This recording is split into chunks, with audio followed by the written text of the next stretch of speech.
Soon enough, most of the survivors could see it clearly. It wasn't an avalanche. It was a horde of red-eyed monsters surging right at them, run over 100 survivors scattered in sheer panic. But even with a mountain peak between them, how could they possibly outrun the beasts? Before they could even make it down the mountain, the deafening rumble behind them drew closer. In the blink of an eye, the beast horde caught up to the stragglers. No! The desperate survivors screamed in terror. A split second later, they were completely swallowed by the sea of beasts. A few tried to break away from the crowd, but they didn't get far before being torn to shreds by massive, human-sized macaques. Knowing there was no escape, the remaining survivors turned back to face the ferocious horde. Leading the charge was a pack of giant wild boars, each weighing over 800 pounds, with glowing red eyes and half-meter-long, blood-tinted fangs. Anyone they rammed into was instantly ripped in half by the sheer force and razor-sharp tusks. The macaques, with their razor-sharp claws and jutting fangs, flanked the horde, ruthlessly harvesting the lives of the scattered stragglers. Mixed within the stampede were all kinds of giant wolves with bristling fur and savage eyes, lunging at anyone in sight. There were even small foxes, as swift and agile as the wind.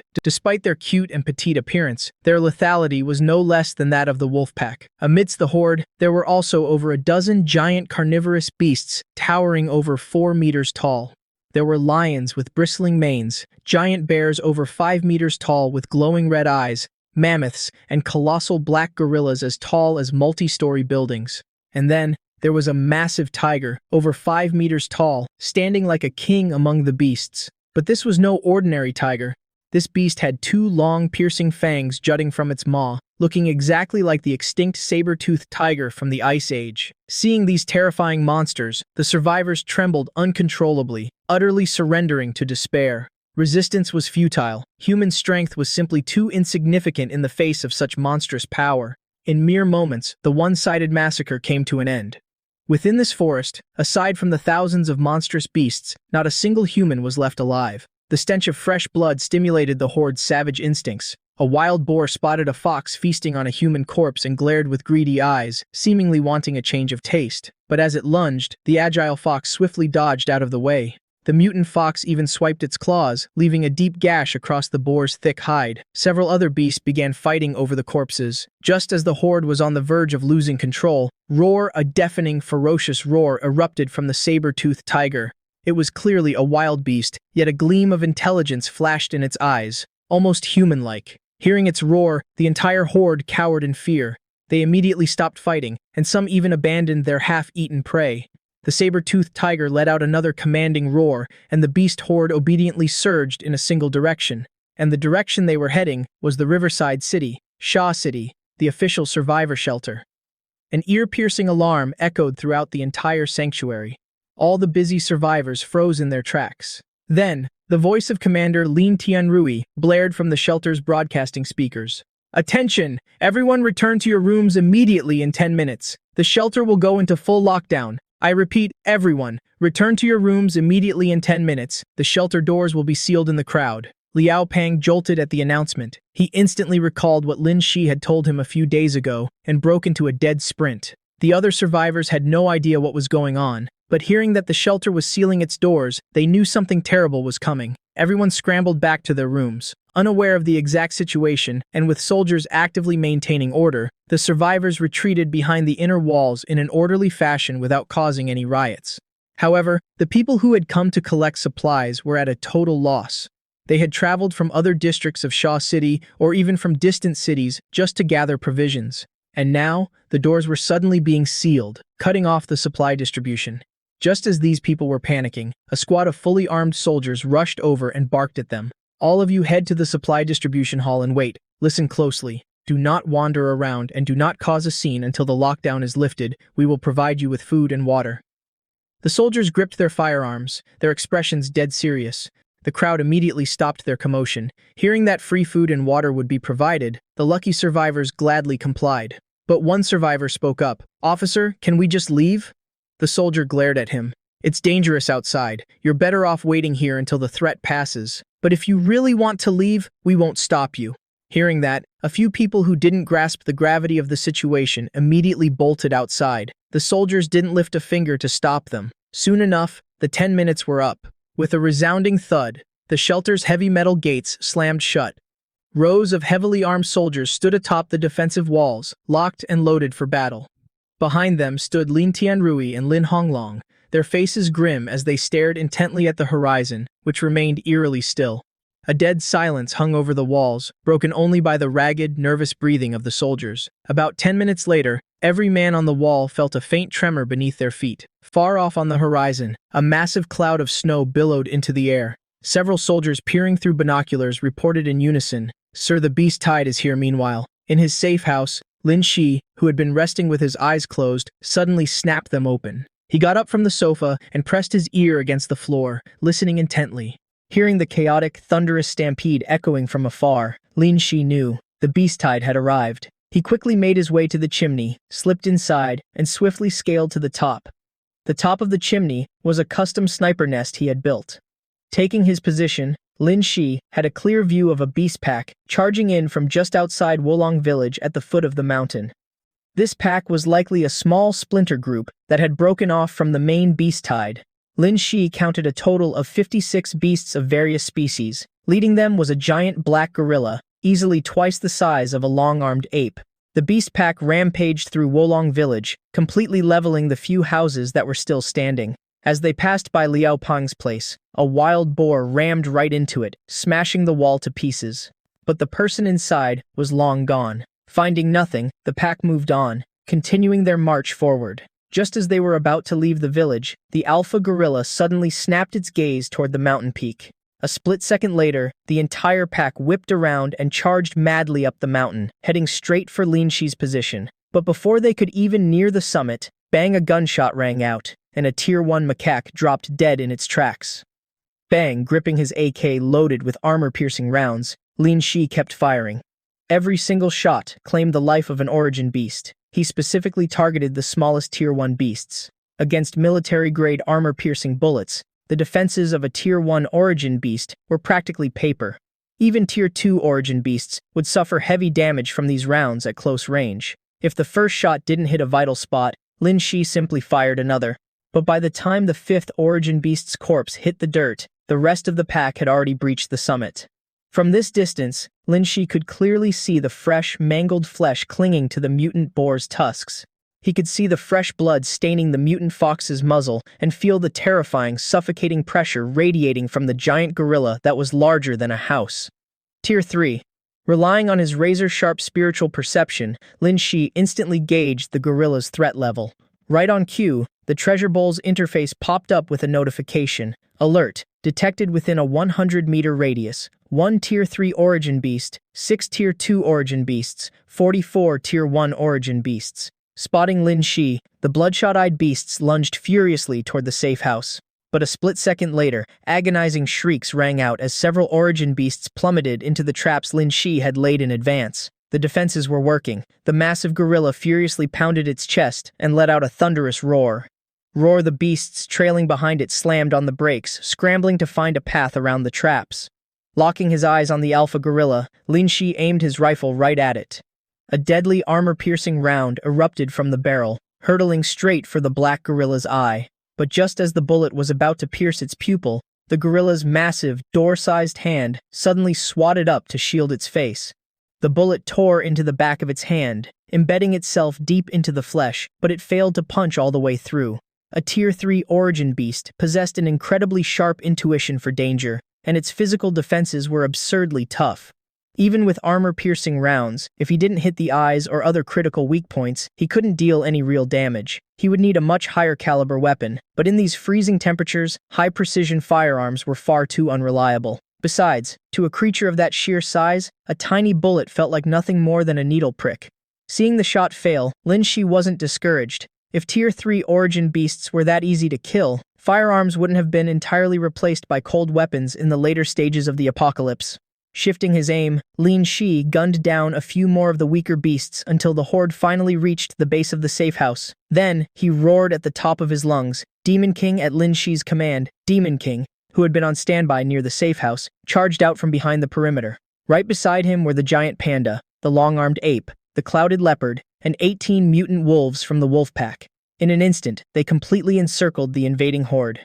Staring at these exotic origin beasts it had never tasted before, Demon King licked its chops.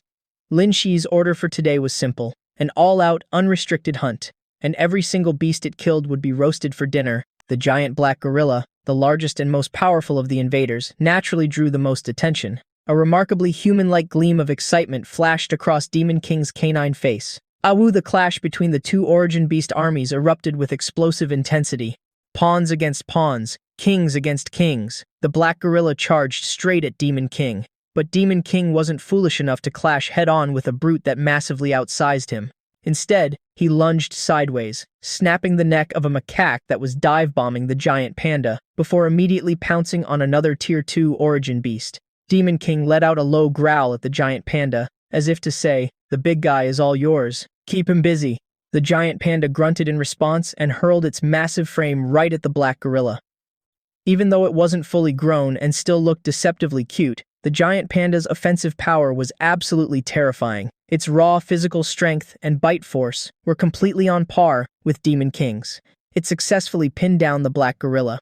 As for Linshi's origin beast squad, while they were heavily outnumbered, their overall combat power wasn't lacking in the slightest.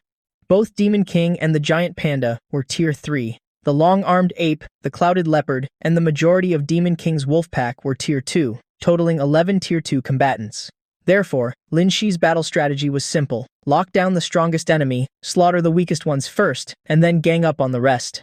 Of course, if the power gap had been too massive, Linshi would have resorted to different tactics, but right now, Linshi's Origin Beast Legion was about to show this wild, uncoordinated horde what true disciplined training looked like. Demon King ruthlessly reaped the lives of several more low-tier origin beasts, while the long-armed ape and the clouded leopard teamed up to completely suppress 4 of the enemy's Tier 2 beasts.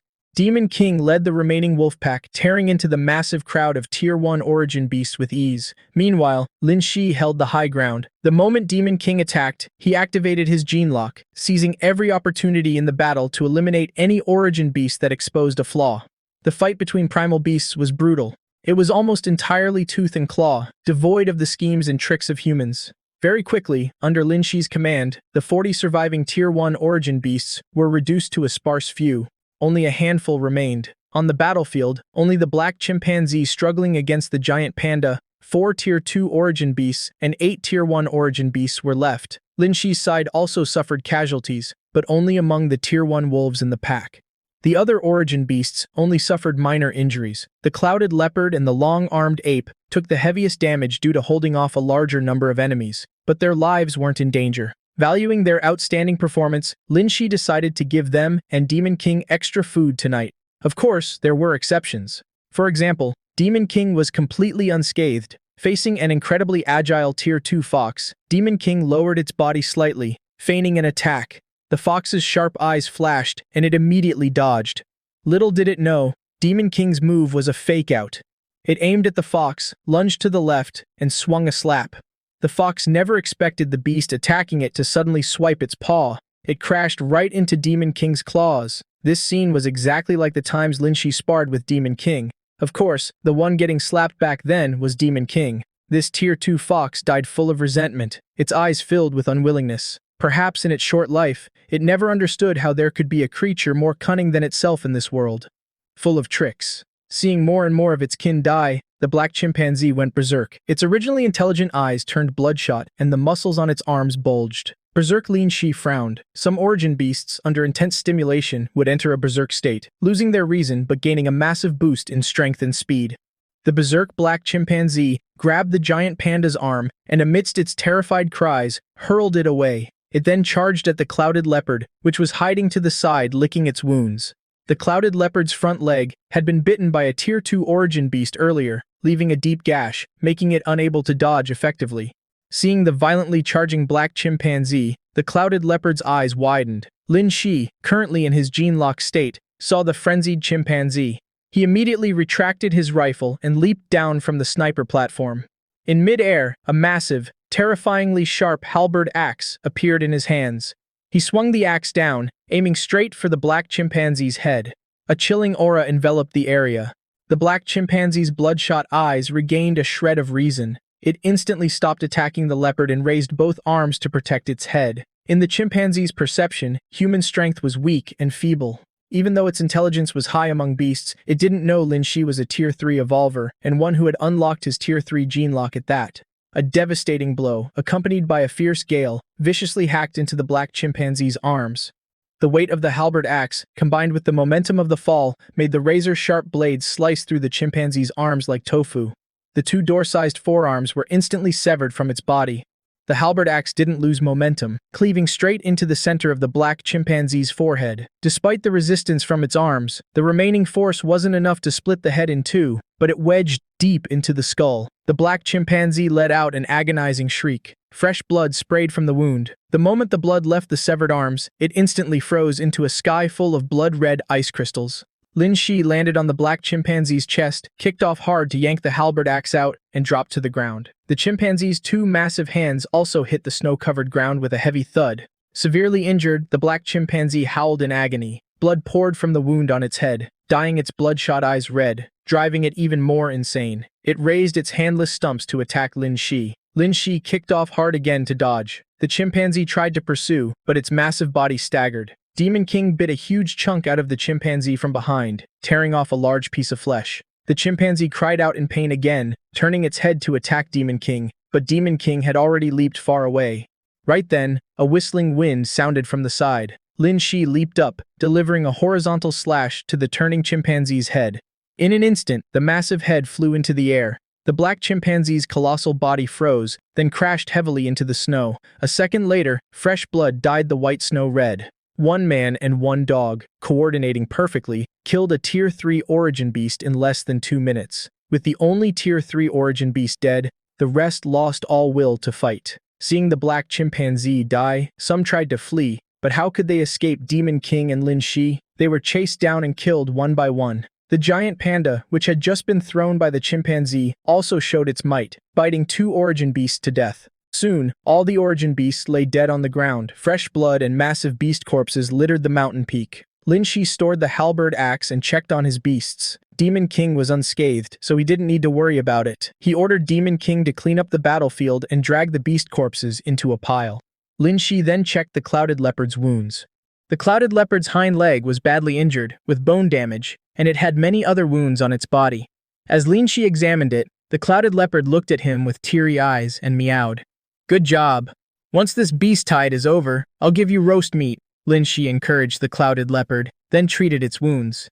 He took out a few gene pills from his spatial domain and fed them to the leopard. Gene pills could help wounds heal faster. This was something Linshi had known for a long time. Right now, it was unclear how many origin beasts were still outside. Naturally, he needed his beast to recover quickly. The long-armed ape had its stomach pierced by a wild boar's tusks, leaving 2 large bloody holes. Linshi treated its wounds as well and fed it some gene pills. He went to check on the giant panda next. Even though it had been thrown while blocking the black chimpanzee, the giant panda was completely fine, only losing a few hairs and suffering minor scratches. Linshi patted its head and was about to check on the wolf pack. Unexpectedly, the giant panda hugged his thigh tightly, whining. "Oh my god." The giant panda looked at Linshi with a wronged expression, crying out. Linshi smiled wryly and took out 2 gene pills for it. Only then did the giant panda let him go. The wolf pack suffered heavy losses. 4 Tier 1 wolves died, and 2 were severely injured. From 18, the pack was reduced to 14. The Tier 2 wolves only had minor injuries. Linshi prioritized treating the 2 severely injured Tier 1 wolves. By the time he finished treating all the beasts, over 2 hours had passed. The beast corpses on the peak were piled up like a small mountain. Linshi waved his hand, storing them all into his spatial domain. He also stored the 3 dead wolves, planning to find a place to bury them later. He placed the other beasts into his living space to heal. Then, he and Demon King cleaned up the fresh blood that soaked the snow all over the peak. 60 dead beasts had dyed the entire mountain red. From afar, it looked like a giant strawberry ice cream cone. The smell of blood would attract other beasts. Linshi and Demon King cleaned for a long time, practically scraping off the thick layer of snow on the peak before finishing. Before they could even rest, the second wave of beasts appeared. All of Shaw City was under attack from beasts everywhere. Walls and buildings were smashed by massive, thick-skinned beasts. The survivors resisted in panic, but it was useless. Humans were no match for ferocious beasts. Ordinary people under the beast's fangs and claws were torn apart like watermelons. Screams of agony echoed everywhere. A surviving family living on a high floor heard the screams, went to the balcony, and looked down, seeing the beast horde flooding the city like a tide. The woman screamed in terror, "Ah, what are those?" The man, equally terrified, quickly covered his wife's mouth. "Shh, don't make a sound. They're only attacking the lower floors. We're up high. They can't climb up." The woman nodded frantically. At this moment, they felt lucky to live on a high floor. But a second later, on the wall of the building opposite them, a troop of large monkeys rapidly climbed up. A few monkeys spotted people inside, used their sharp claws to smash the glass, and grabbed the people inside. The monkeys tore the person apart together. Seeing this, the couple covered their mouths tightly, paralyzed with fear. They looked down and saw other monkeys climbing up to their floor. The man pulled his wife, who was almost limp, and dragged her into the house. They used everything movable in the house to barricade the windows, then hid in the bathroom, not daring to breathe loudly. But soon after, there was a noise on their floor. A chimpanzee was climbing onto their balcony. Smelling humans, it grabbed the air conditioning unit and smashed the glass door. The industrial glass shattered. The chimpanzee pushed through the broken glass and crawled into the house. All of Shaw City was drowning in a sea of blood. The second wave of origin beasts attacking the outer safe zone was much smaller than the first.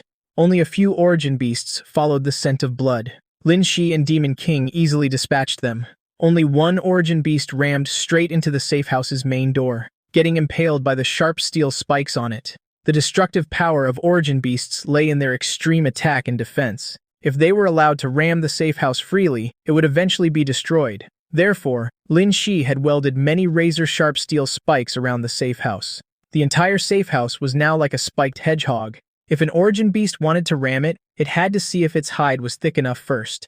After cleaning up the battlefield, Linshi finally got to rest. After all, his safe house was in a remote location. It was impossible for origin beasts to appear continuously. At this time, the places suffering the fiercest attacks must be the two main shelters, Linshi thought to himself. He stored Demon King in his spatial domain, returned to the safe house, replenished his food and water, and sat down to rest in the living room. Today, among the killed origin beasts, 6 were Tier 2. Linshi threw them into the living space for the beasts inside to share as a post-battle reward. The origin energy within Tier 2 origin beasts was abundant, beneficial for healing wounds and accelerating evolution. At this moment, Linshi wasn't stingy at all. He currently had enough origin energy, and with so many gene pills in his spatial domain, he wasn't lacking in it. Moreover, his origin beast squad needed to heal to continue hunting, harvest more beast corpses, develop better, and improve their overall strength. During the night, 2 origin beasts caught a faint whiff of blood and ran to the outer safe zone. Both were Tier 1, and Linshi easily eliminated them. After that, he had a good night's sleep. In the pitch-black night, battles elsewhere had mostly died down. But right now, the fiercest fighting was taking place outside the 2 main shelters. Origin beasts had incredibly sharp senses of smell. The more crowded a place was, the fiercer the attacks it would face. Since origin beasts started appearing more frequently in the city, most survivors had moved into the 2 shelters. Without a doubt, the places bearing the brunt of the beast tide in Shaw City were these 2 shelters. Over 500 origin beasts formed a tide, attacking the shelter's defenses from all directions. The high, thick walls blocked most of the beasts that couldn't climb, but those with climbing abilities used their sharp claws to grip the walls and scale them. A day had passed, and the snow at the base of the wall was dyed a rusty red. From the mottled, rusty red bloodstains on the walls, it was clear that the soldiers' casualties were undoubtedly massive. Bullets continuously rained down from the soldiers on the walls. Over half of the macaques scaling the walls at breakneck speeds were shot and fell. The dead origin beasts were quickly torn apart and eaten by the others. A massive Tier 2 macaque, wearing the corpse of another macaque on its head, rapidly scaled the wall, charged into the soldiers' ranks, and began a slaughter. Wang Chao led a team of evolvers and rushed to help. Only after losing 3 evolvers did they manage to painstakingly kill the Tier 2 macaque. Another Tier 2 origin beast broke through the soldiers' suppressive fire and climbed up. At the base of the wall, over 100 wild boars with blood-red eyes ferociously rammed straight into the alloy doors. Bang, bang, bang, the continuous violent impacts left numerous dents on the outer surface of the alloy doors. Lin Tianrui, the commander standing behind the soldiers, frowned as he looked at the soldiers' casualties and the situation below. This kind of battle had occurred for the 3rd time since the beast horde attacked this morning. The enemy wasn't a pack of low-intelligence wild animals, but origin beasts that possessed a certain level of intellect. Within the beast horde, a highly intelligent Tier 4 saber-toothed tiger was directing the attacks. Whenever the origin beast suffered too many casualties, the saber-toothed tiger would roar in anger. The beast horde would immediately retreat, stopping a few hundred meters away from the shelter to regroup. They stared intently at the shelter. Even though the soldiers were rotated to rest every 4 hours, Lin Tianrui could still clearly see their exhaustion. Another serious problem was that firing bullets heated up the gun barrels, but the current freezing temperatures cooled them down extremely fast. This sudden extreme shift in temperature drastically reduced the firearm's lifespan, causing frequent malfunctions. The soldiers' guns had to be swapped out after firing just a few rounds. Behind them, dedicated personnel checked the gun's conditions, quickly replacing parts and reloading. But this level of consumption was undoubtedly massive. If the battle dragged on, they might face a situation where they ran out of ammo. Unfortunately, due to Shaw City's long history of hot climates, the military's firearms were all standard issue. They weren't equipped with any firearms that could function effectively in this extreme cold. High-damage weapons like grenade launchers and paralyzing agents currently in the military's arsenal couldn't be used in these brutal combat conditions. If they didn't wait, it wasn't hard to see that the battle would be difficult, and the weapons that could be used in extreme conditions in the north couldn't possibly reach his soldiers' hands. If this continued, the battle would soon turn against them. Lin Tianrui's expression was heavy. Did they really have to revert to the era of cold weapons? Prepare to execute Combat Plan 2. Prepare to open door number 1. Evolver Squad 1. Prepare for direct combat the next morning. As soon as it was light, Linshi opened his eyes. After taking turns keeping watch with Demon King all night, he had fully recovered. He checked the condition of the Origin Beast group in his spatial domain. Last night, after eating the corpses of the Tier 2 Origin Beasts, combined with their natural healing abilities and the help of the gene pills, the Clouded Leopard's hind leg wound had healed more than half in just one night. Although the wound wasn't fully healed, it didn't affect its movement. The other Origin Beasts went without saying. The long-armed ape was already very healthy, and the giant panda only had superficial wounds that didn't even leave scars. Even the wolf pack had 4 Tier 1 wolves evolve into Tier 2. Linshi fed them the remaining 2 Tier 2 Origin Beasts for breakfast. After breakfast, he went to the door. When he opened the safe house door, the handle felt heavier. A bone-chilling wind blew in through the crack, carrying large snowflakes. Seeing the weather, Linshi smiled. Today's weather is great. It turned out to be a blizzard. In these weather conditions, the Origin Beast's sense of smell and sight would be weakened. It was the perfect time to hunt. Linshi returned to his room and put on his cold-resistant Special Forces uniform. He double-checked his weapons, ammo, and other gear, then headed out the door. This time, he didn't ride Demon King, nor did he use any vehicles. Once outside the safe zone, he released all the Origin Beasts from his spatial domain. The 14 wolves formed a pack, plus Demon King, the giant panda, the long-armed ape, and the clouded leopard. 17 Origin Beasts in total. They followed behind Linshi, quickly heading down the mountain. Inside the city, ruins were everywhere. Many high-rise buildings had been destroyed by the tough-skinned, powerful beasts, leaving massive gaping holes. Some dilapidated buildings had even collapsed, crushing several others. The sparse survivors who used to walk the streets were now nowhere to be seen. The entire city was terrifyingly silent. Between heaven and earth, it seemed only the howling wind remained. Suddenly, Demon King, walking beside Linshi, stopped. Its blue and pink eyes instantly sharpened as it dashed toward a ruined building ahead to the left. About 50 meters away, Linshi knew Demon King had found something, so he stopped to wait. Just a few minutes later, Demon King returned, carrying a dying Tier 1 macaque in its mouth. On this trip, Linshi intended to use the beast tide to expand his Origin Beast army. But seeing the fierce glint in this macaque's eyes, he spoke frankly. He wanted to subjugate Origin Beasts with high intelligence and low ferocity, preferably Tier 2 or Tier 3, so he wouldn't have to train them from scratch. Tier 1 Origin Beasts only knew how to slaughter. Their ferocious nature didn't meet his requirements. Hearing this, Demon King dropped the macaque. Before it even hit the ground, Demon King crushed its head with one paw. The macaque died instantly. Linshi took the macaque to an empty room and stored it in his spatial domain. He continued forward. After walking nearly 1,000 meters, he encountered 3 Tier 1 apes. When Linshi saw them, the 3 apes were on the 3rd-floor balcony of a 3-story building over 10 meters away, sharing the bloody corpse of a human. Seeing Linshi below, the 3 apes' eyes flashed red, but they were clearly wary of Demon King and Linshi's other beasts. One ape picked up a skull from the balcony, unrecognizable as male or female, and threw it at Linshi. Its aim was very accurate, heading straight for Linshi's face. The The three apes even screeched mockingly, as if laughing at Linshi's inability to do anything to them. Linshi narrowed his eyes, raised his crossbow, and fired an arrow at the incoming skull. The skull was hit and flew back even faster. Amidst the apes' terrified screeches, one was pierced through the head by the arrow. The other two tried to flee, but didn't forget to drag their comrade's corpse along. The long-armed ape roared, scaled the building in 2 or 3 bounds, and swiftly finished off the remaining 2 apes. It brought their corpses back. After storing the 3 apes' corpses, Linshi and his origin beast army continued on. 2 hours later, Linshi had harvested 18 more origin beasts, including 2 Tier 2 wild boars.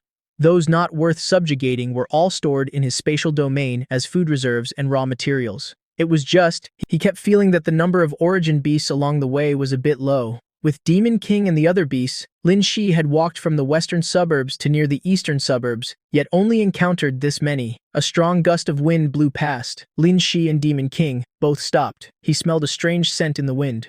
"What do you smell?" Linshi asked Demon King. Demon King nodded, its expression serious. It sniffed the air, then turned its head toward the east. Linshi knew he hadn't misheard. The wind just now carried the metallic scent of blood. "Can you smell how many origin beasts are over there?" Demon King drew a number on the ground. Linshi frowned and said, "Let's go take a look." Starlight Inn. Initially, after a small beast tide, the military had reinforced Starlight Inn's defenses. But no one expected the scale of this beast tide to be so massive. Over 100 Tier 1 origin beasts and over a dozen Tier 2 origin beasts attacked Starlight Inn simultaneously. Shen Fanren hadn't returned for days. Gao Yuan and Wang Ji, Shen Fanren's subordinate, had gathered all the evolvers and survivors to fend off the beast tide. But against such a massive number of origin beasts, Starlight Inn's defenses were clearly insufficient. Facing imminent death, Gao Yuan and Wang Ji coordinated perfectly, killing several survivors and using ruthless, despicable methods to push the survivors to the front lines to block the beast tide. Meanwhile, the two of them led a team of evolvers and escaped through a side door.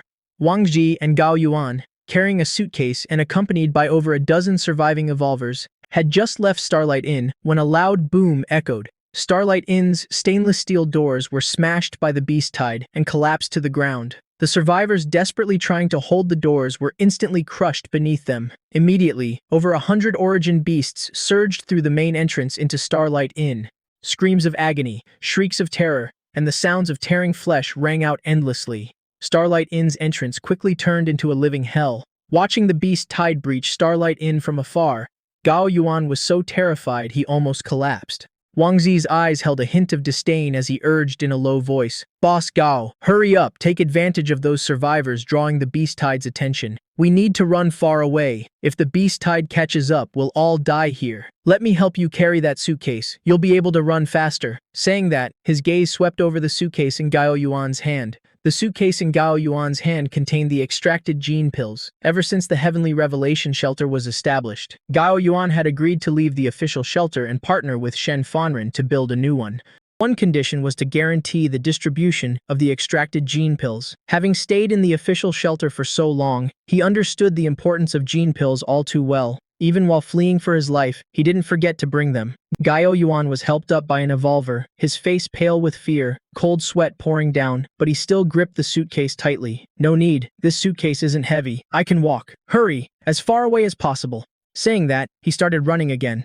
At this moment, Gao Yuan and Wang Zi still didn't know that the origin energy within the gene pills held a massive attraction for origin beasts. Among the wolf pack charging into the crowd with the beast tide, a Tier 2 alpha wolf suddenly showed a look of doubt in its eyes, seemingly sensing something.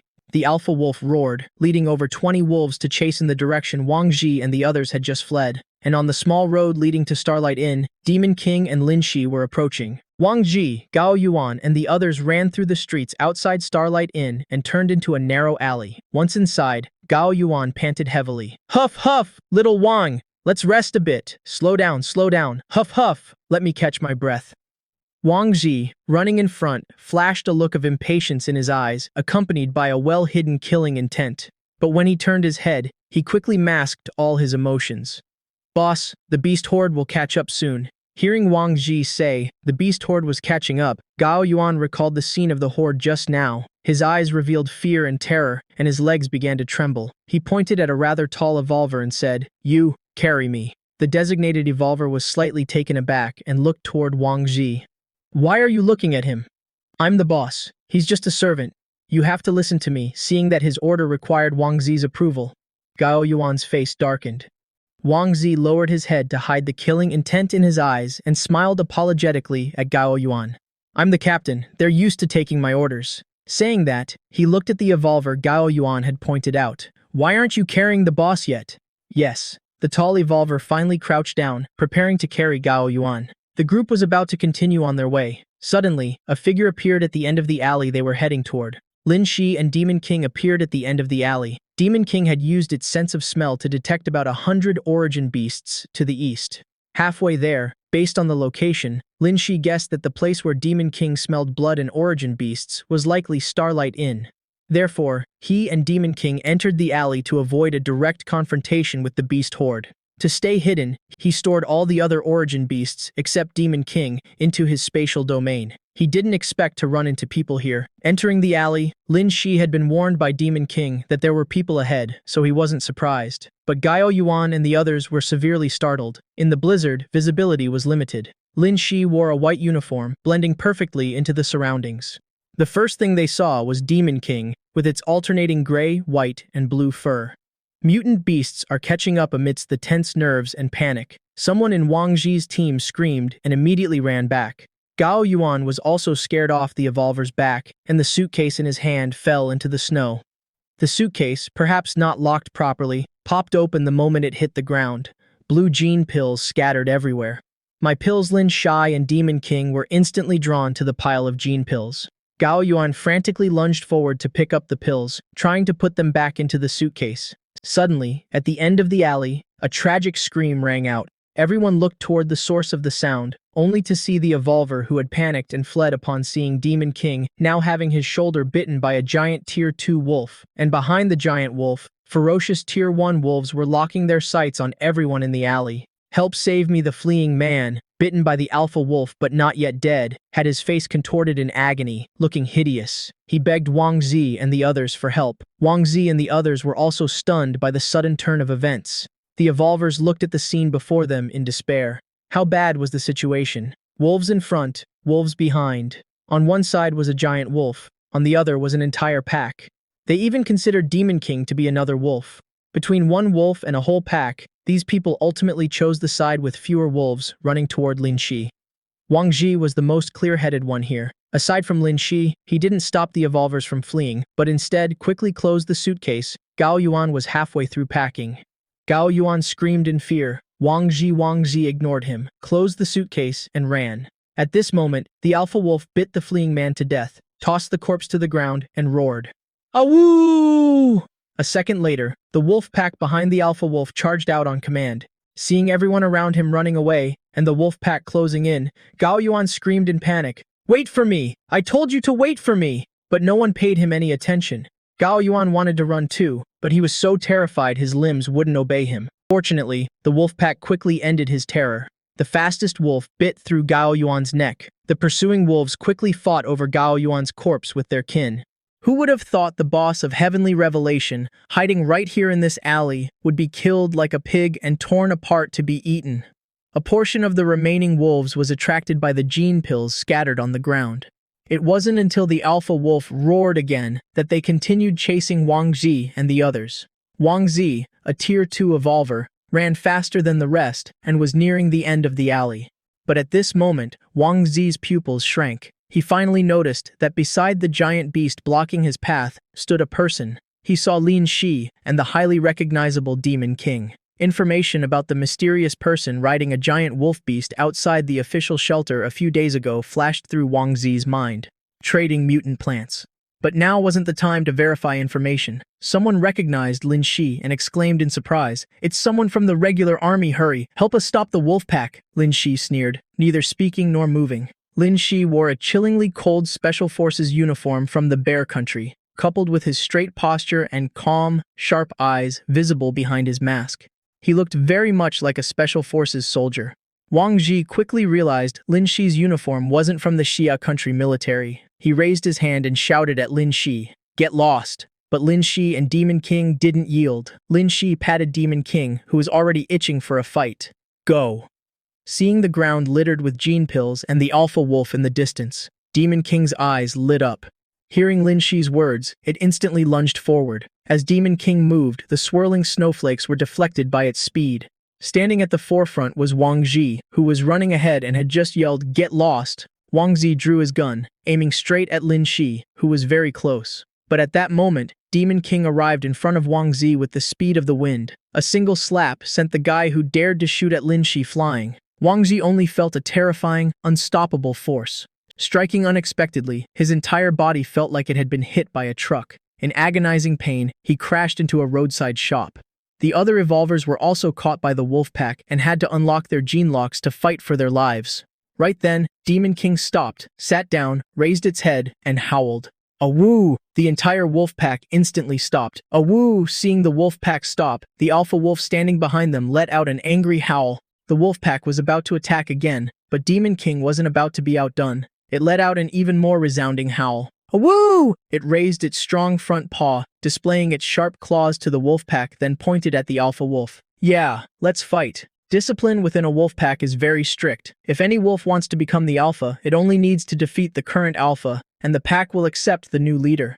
Within the pack, the alpha is obviously the strongest. Right now, Demon King's face was full of provocation, looking like it was begging for a beating. The wolf pack looked at Demon King, then at the alpha wolf with unusually fierce eyes. The alpha wolf slowly stepped out from the pack. The dignity of an alpha wolf didn't allow it to back down.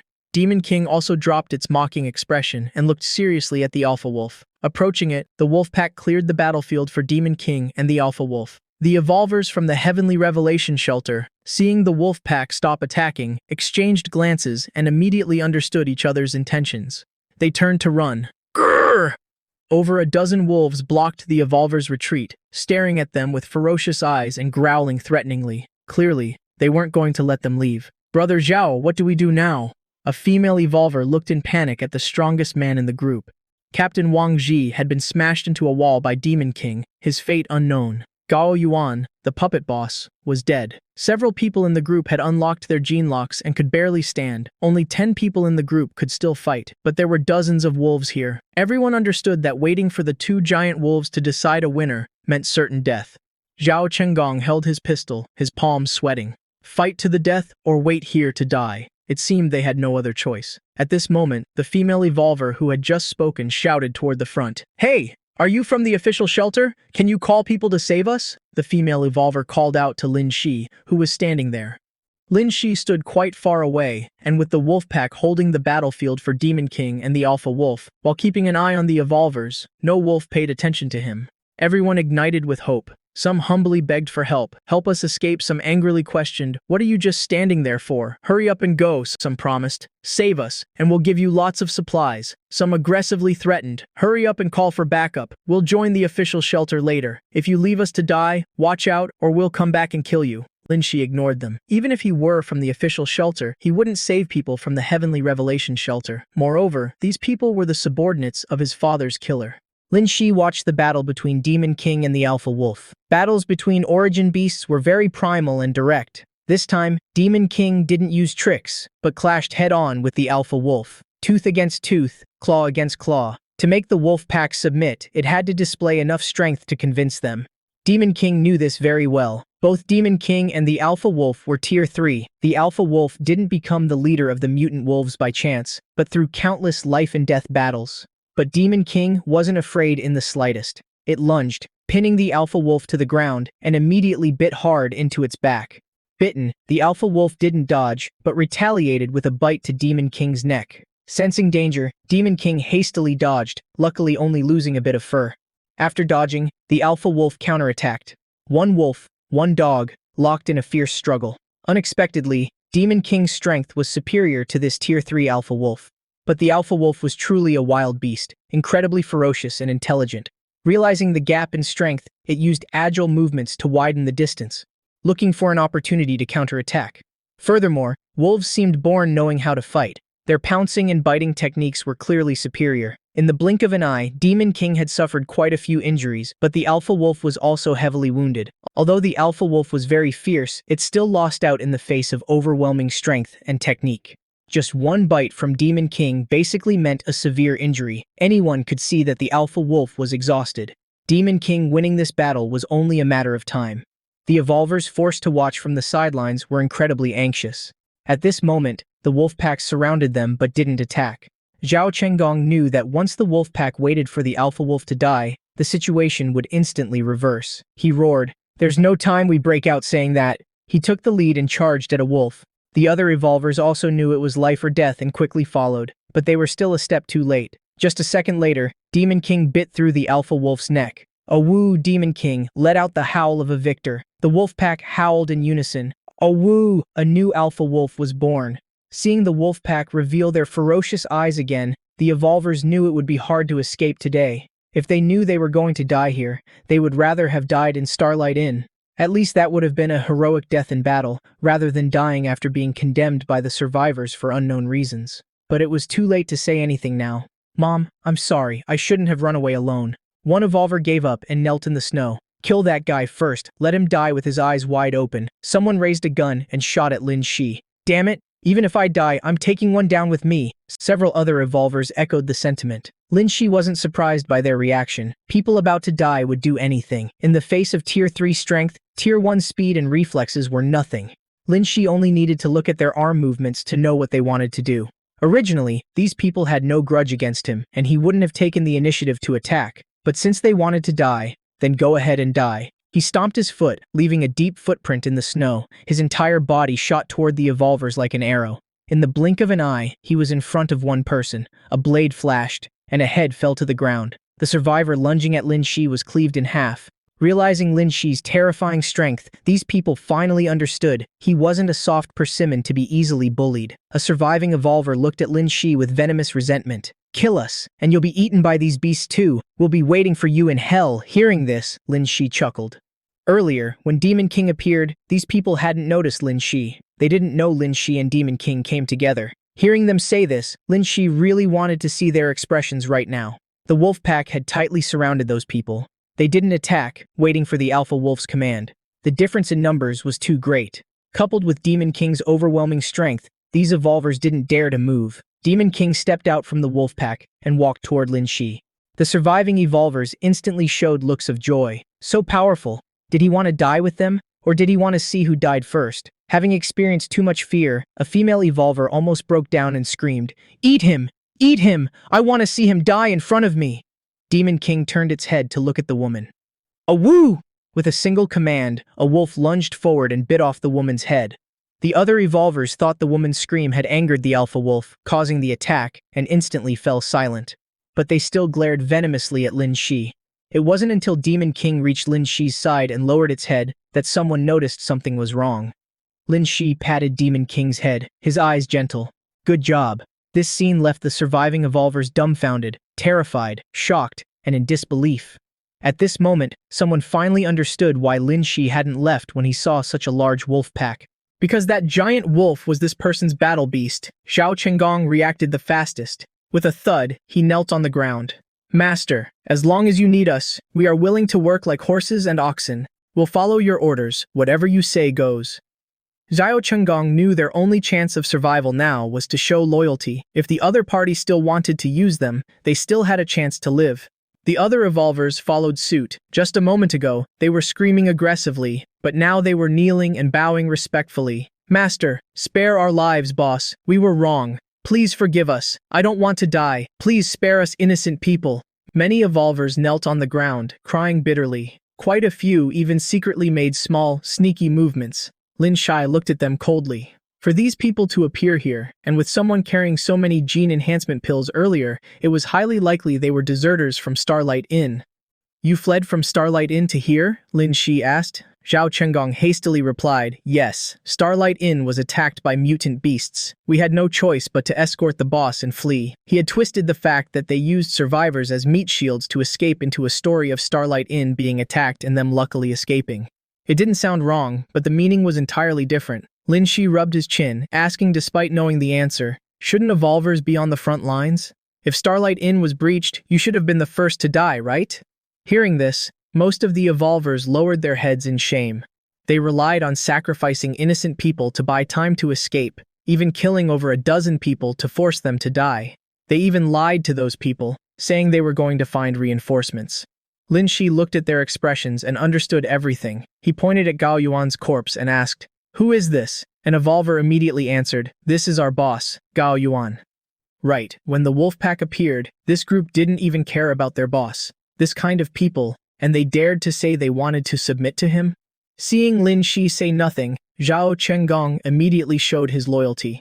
"Master, let us follow you once the mutant beasts in Starlight Inn are gone. We'll help you rebuild the shelter." "Yes, yes, yes. Take in those stupid people, make them slaves, and then offer everything to you, master. You don't know?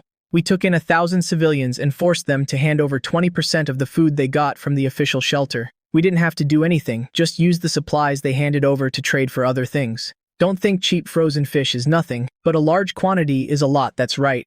The crowd chimed in, exposing all the secrets of the Heavenly Revelation Shelter. At this moment, they had forgotten their captain, Wang Zi. No one even remembered to check if Wang Zi was dead.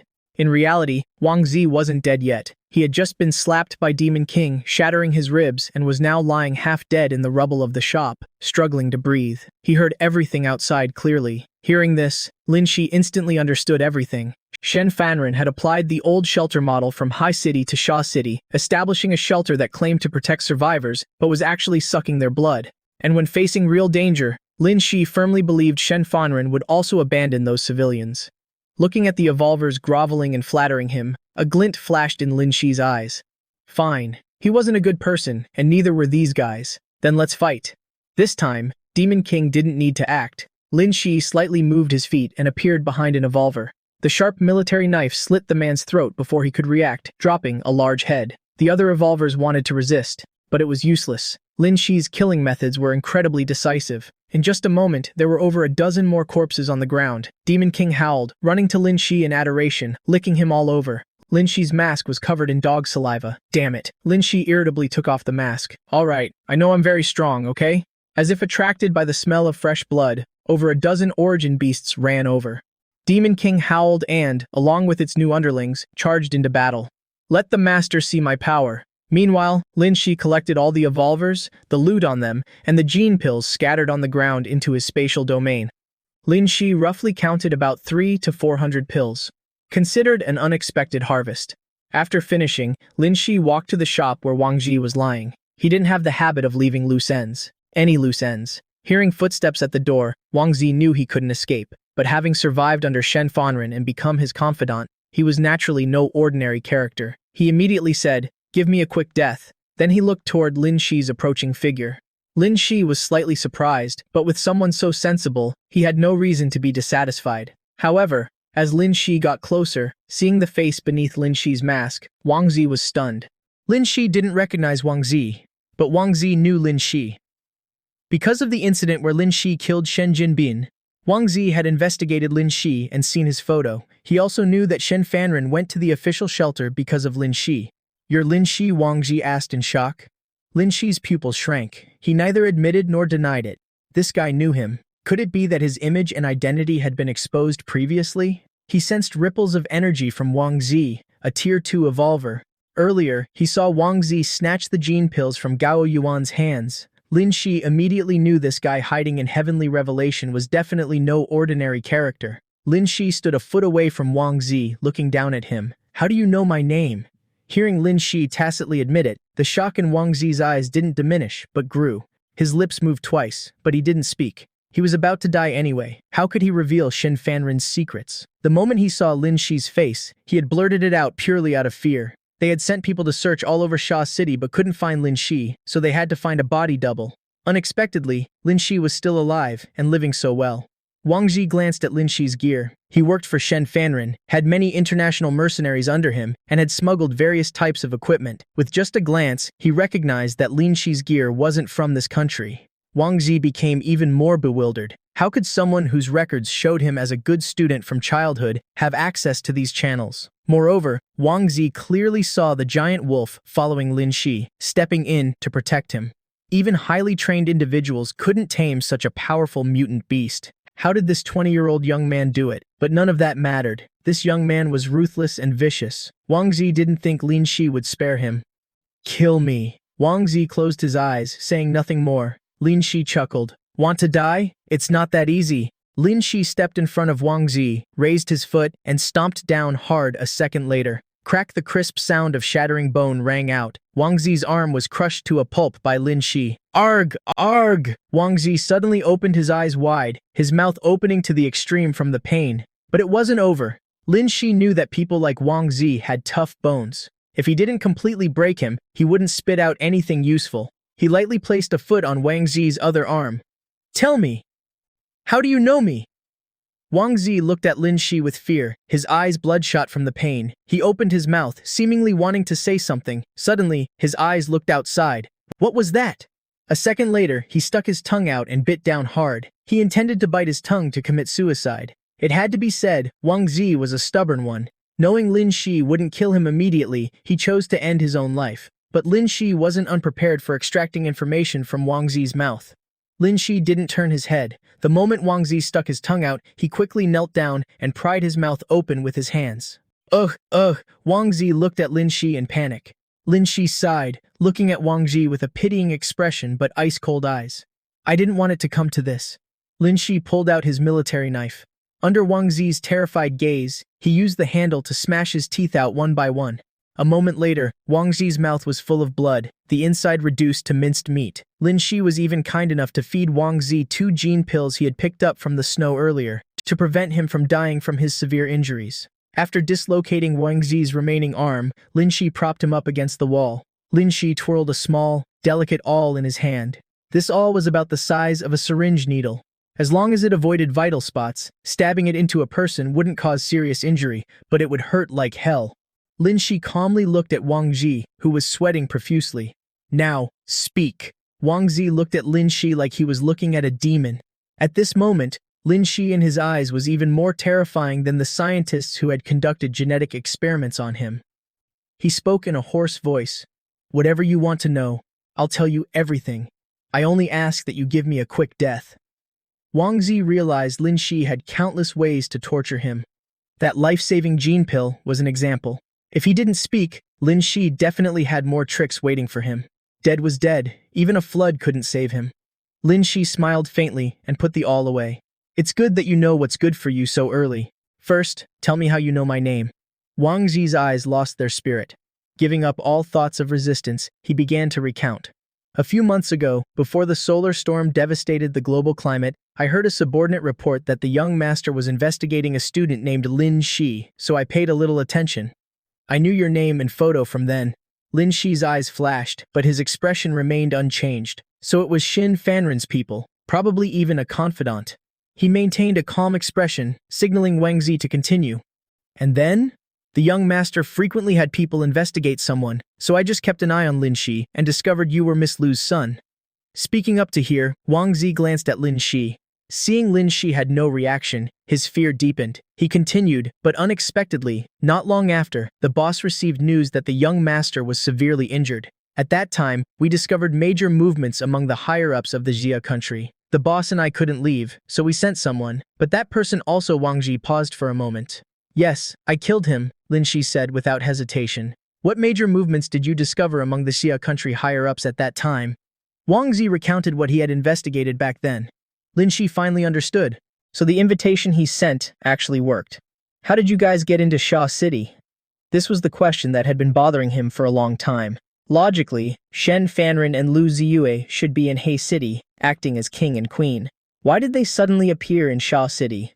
Wang Zi replied, 2 months ago, our manor was suddenly attacked by wild beasts. At that time, our defenses and firepower were insufficient, and many people died. The boss and Miss Lu had to hide in the bunker to escape death. Later, when we were preparing to head south, we encountered an icebreaker coming from the north to resupply, so we used most of our supplies to trade for tickets to board the ship. Linshi understood. It really was because the evolution speed of wild beasts in this life had accelerated. High City was attacked first. This was one of his previous hypotheses. But Linshi didn't know, he had only guessed half right. Shen Fanrin was indeed forced to head south because of the beast attack. But the other half of the reason was the mark Linshi left behind, which caused High City in this life to refuse cooperation with Shen Fanrin and instead guard against him. That was the real reason Shen Fanrin's faction collapsed. Even Linshi didn't expect his small action to cause such a massive butterfly effect. If he had known, he definitely would have clapped and cheered. And then, after entering Shaw City, what did you do? Linshi stared intently at Wang Ji, continuing to ask. Wang Ji's eyes flickered. Facing Linshi's cold, calm gaze, he still said, as soon as we arrived in Shaw City, the boss incited some people to leave the official shelter. Then, we took in survivors, built our faction, and looked for Linshi. Look for me for what? Linshi narrowed his eyes. Wang Ji, as if facing a demon, still firmly said, I'll tell you, but you have to give me an answer. Linshi nodded, his expression unchanged. I keep my word. Wang Ji took a deep breath before speaking. Miss Lu discovered a secret regarding your background. He recounted the entire story, from Lu Ziyue finding Lin Mingzhen's diary, to the agreement between the two, and then to Lu Ziyue revealing this matter to Shen Fanren. The boss guessed your background might be related to a hidden family. He wanted to exploit this connection. We sent many people to look for you, but couldn't find a trace. Then we coincidentally found someone who looked very much like you. Therefore, the boss decided to use that person to replace you and approach the hidden family. Linshi's eyes flashed, but his expression didn't change much. He had already guessed that he wasn't the biological son of Lu Ziyue and Lin Mingzhen, thanks to the treasure basin. He had many speculations about his background, but he had never thought of a hidden family. Hidden families. Weren't terms like this only found in TV dramas or novels? Did they actually exist? Wang Ji didn't know what Linshi was thinking and continued. We secretly raised that person for a while, arranged for him to enter the official shelter, and then released some news related to you to lure people from the hidden family out. Recently, the boss received news and went to the shelter. I'm not sure what the situation is right now. Wang Ji had no idea. Shen Fanren was now a prisoner, tied to a bed with Lu Ziyue, living a life worse than death. Linshi ignored the matter of Shen Fanren and asked, what is a hidden family? Actually, we also know very little about hidden families. A hint of fear flashed in Wang Ji's eyes. I only know they are families that have existed for at least over 1,000 years. Although very few people know of the existence of this faction, that's only because their strength isn't sufficient. I know there are 4 hidden families, Li, Wang, Chen, and Du. Hearing this, these surnames were very common. It was as if picking a random person on the street could yield one of these 4 surnames. But that was exactly what was terrifying. These families, over thousands of years, or even longer, had secretly positioned themselves in every industry, every field. You couldn't tell who among those surnames belonged to a hidden family. It could be some richest man on TV, some high-ranking official, some famous celebrity, or some powerful figure. They could all be people from a hidden family. Wang Ji seemed very apprehensive when mentioning the hidden families. Linshi thought for a moment and casually asked, if the people of the hidden families are so powerful, why don't they rule the world? Wang Ji's answer made one shudder. He smiled wryly. How do you know the prosperous era before the apocalypse wasn't manipulated by the hands of the hidden families? How do you know there weren't people from the hidden families among the previous leaders of the Shia country? In their eyes, we are just ants. How can we know if our world is under someone else's control or not? Linshi. Hearing this, his pupils shrank. His expression finally changed, his eyes flickering, not knowing what he was thinking. He continued to ask Wang Ji a few more questions, and Wang Ji recounted everything he knew. After speaking, Wang Ji breathed a sigh of relief. Having served Shen Fanren for many years, his heart had long turned black. His hands were stained with blood. He knew people like him wouldn't have a good end. Now, it seemed karma had arrived. The young man before him was even more ruthless than his old boss, Shen Fanren. This was a demon who killed without blinking. After extracting everything he needed to know from Wang Ji, Linshi quickly ended his life. The corpse was stored in the spatial domain and taken away. The origin energy within an evolver's body was also origin energy. On the way back, Demon King and the Wolf Pack had cleaned up the origin beasts that had just appeared. They dragged back over a dozen origin beast corpses. Linshi shared some with the Wolf Pack, and the rest were stored in the spatial domain. Currently, Linshi had 53 wolves, plus 14 in his spatial domain, totaling 67, including the giant panda, the long-armed ape, the clouded leopard, and Demon King. That was a total of 71 origin beasts. Such a large number of origin beasts required a massive amount of food. Fortunately, Linshi had the ability to duplicate. Even duplicating the origin beast corpses in his spatial domain once a day was enough to feed them. Right now, Shaw City would never lack origin beasts. Just as Linshi was collecting the origin beast corpses, a wolf suddenly approached. A gust of wind blew past. Demon King lunged forward, pinned the wolf down, and bit its neck. A woo! Demon King stood beside Linshi, its gaze sweeping over the wolf pack. The wolf pack immediately lowered their heads. Linshi frowned. Subjugating so many origin beasts at once was indeed problematic. These wolves only listened to Demon King's orders now. Linshi clearly felt that standing among the wolf pack, their eyes looking at him were full of ferocity. The wolf just now had a grudge against him. These wolves had eaten humans. Their nature was hard to tame. Just as Linshi was considering whether to store these wolves in his spatial domain to train them gradually, Demon King wagged its tail and stood up. It nudged its new subordinates. Linshi understood Demon King's intention. It wanted him to release the origin beasts from the spatial domain. He immediately understood what Demon King wanted to do. Linshi waved his hand. The 10 Tier 2 giant wolves and 4 Tier 1 wolves in his spatial domain instantly appeared beside him. The Tier 3 giant panda, which had been clinging to Linshi since leaving the spatial domain, the long-armed ape, and the clouded leopard, stood on either side of Linshi. That formidable lineup instantly made the newly submitted Tier 1 wolves obedient. In the animal kingdom, the rule is that the strong rule. Awu Demon King began communicating with the wolf pack. Very quickly, the old wolf pack integrated with the 53 new wolves. Each Tier 2 wolf acted like a squad leader, leading 5 Tier 1 wolves. Demon King was the alpha wolf, managing the Tier 2 wolves. A wolf pack with a clear hierarchy was officially formed. Seeing Demon King so proficient, Linshi almost doubted if Demon King was really a dog and not a wolf. Linshi reorganized the origin beast formation and set off. Target, Starlight Inn. Inside the Starlight Inn, apartments at this moment the beast tide had broken through Starlight Inn's defensive perimeter, charging straight into the panicked, fleeing survivors.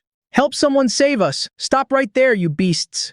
Mom Starlight Inn had over 1,000 survivors. They were all ordinary people, without firearms, without activated genes. They only had kitchen knives, fruit knives, things that couldn't even be called weapons. Facing the ferocious beast tide, facing the massive savage beasts, these survivors were like a flock of sheep besieged by hungry wolves. They were torn apart. The survivors scattered, but how could 2 legs outrun 4? A man, seeing he was about to be caught, grabbed the clothes of the person in front of him, pulling him back. Hearing the tragic screams behind him, the man ran faster. A little boy, pushed by the surging crowd, kept crying for his mother. But the survivors behind the boy didn't even pay attention. They directly trampled over the boy and ran. Soon, the boy stopped breathing, trampled into a bloody pulp. On the boundary between life and death, in the face of despair and fear, the evil nature of humanity was laid bare. Snow filled the sky, occasionally splattered with drops of fresh blood that dyed the pure white snow red. The tragic screams were drowned out by the raging blizzard. Fortunately, after the wolf pack split off, this wave of the beast tide only had over 80 beasts left. Out of over 1,000 survivors, after more than half perished, many who ran faster managed to hide inside the buildings in time.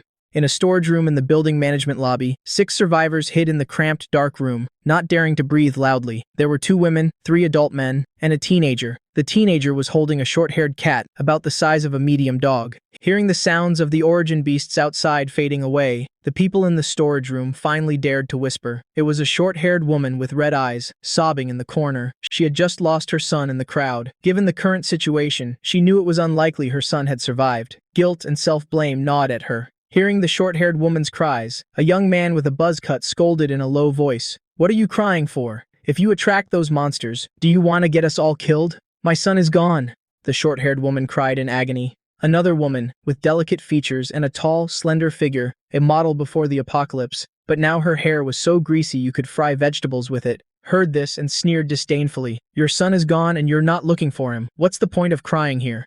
Hearing this, the short-haired woman suddenly stood up, muttering soullessly, "Right, I have to go find my son. I have to go find my son." Saying that, she walked toward the storage room door. The buzz-cut youth, who was closest to the door, immediately stood up and blocked it. His face was fierce as he grabbed the short-haired woman and viciously slapped her face. "You crazy bitch. If you want to die, wait until the monsters are gone and find a place to die yourself. Don't drag us down." The others also stood up. They were all startled by the short-haired woman's actions. The storage room door was very tight. They hadn't been discovered yet. But if the door opened, it would be a different story. "If we open the door now, those monsters have sharp noses, will be discovered," the teenager holding the short-haired cat said. The others, afraid of attracting the beasts, didn't dare to yell at the short-haired woman, but their eyes looking at her were incredibly vicious. If there weren't origin beasts outside, they would have already started screaming. The woman covered her face, her body trembling, sobbing uncontrollably. Everyone could feel the despair radiating from her. In this apocalypse, human lives were as cheap as weeds. Who hadn't lost loved ones? Most people had long grown numb. They didn't care whether others lived or died, as long as they survived. A man around 30, wearing glasses, walked up to the short-haired woman and helped her up. Everyone thought he was going to comfort her. Unexpectedly, the man pulled a nylon rope from his pocket. In a split second, he tightly strangled the woman's neck. Ugh, ugh, ugh. The short-haired woman struggled violently, but her frail body couldn't resist. She desperately reached out to the people next to her for help. This sudden turn of events left everyone stunned.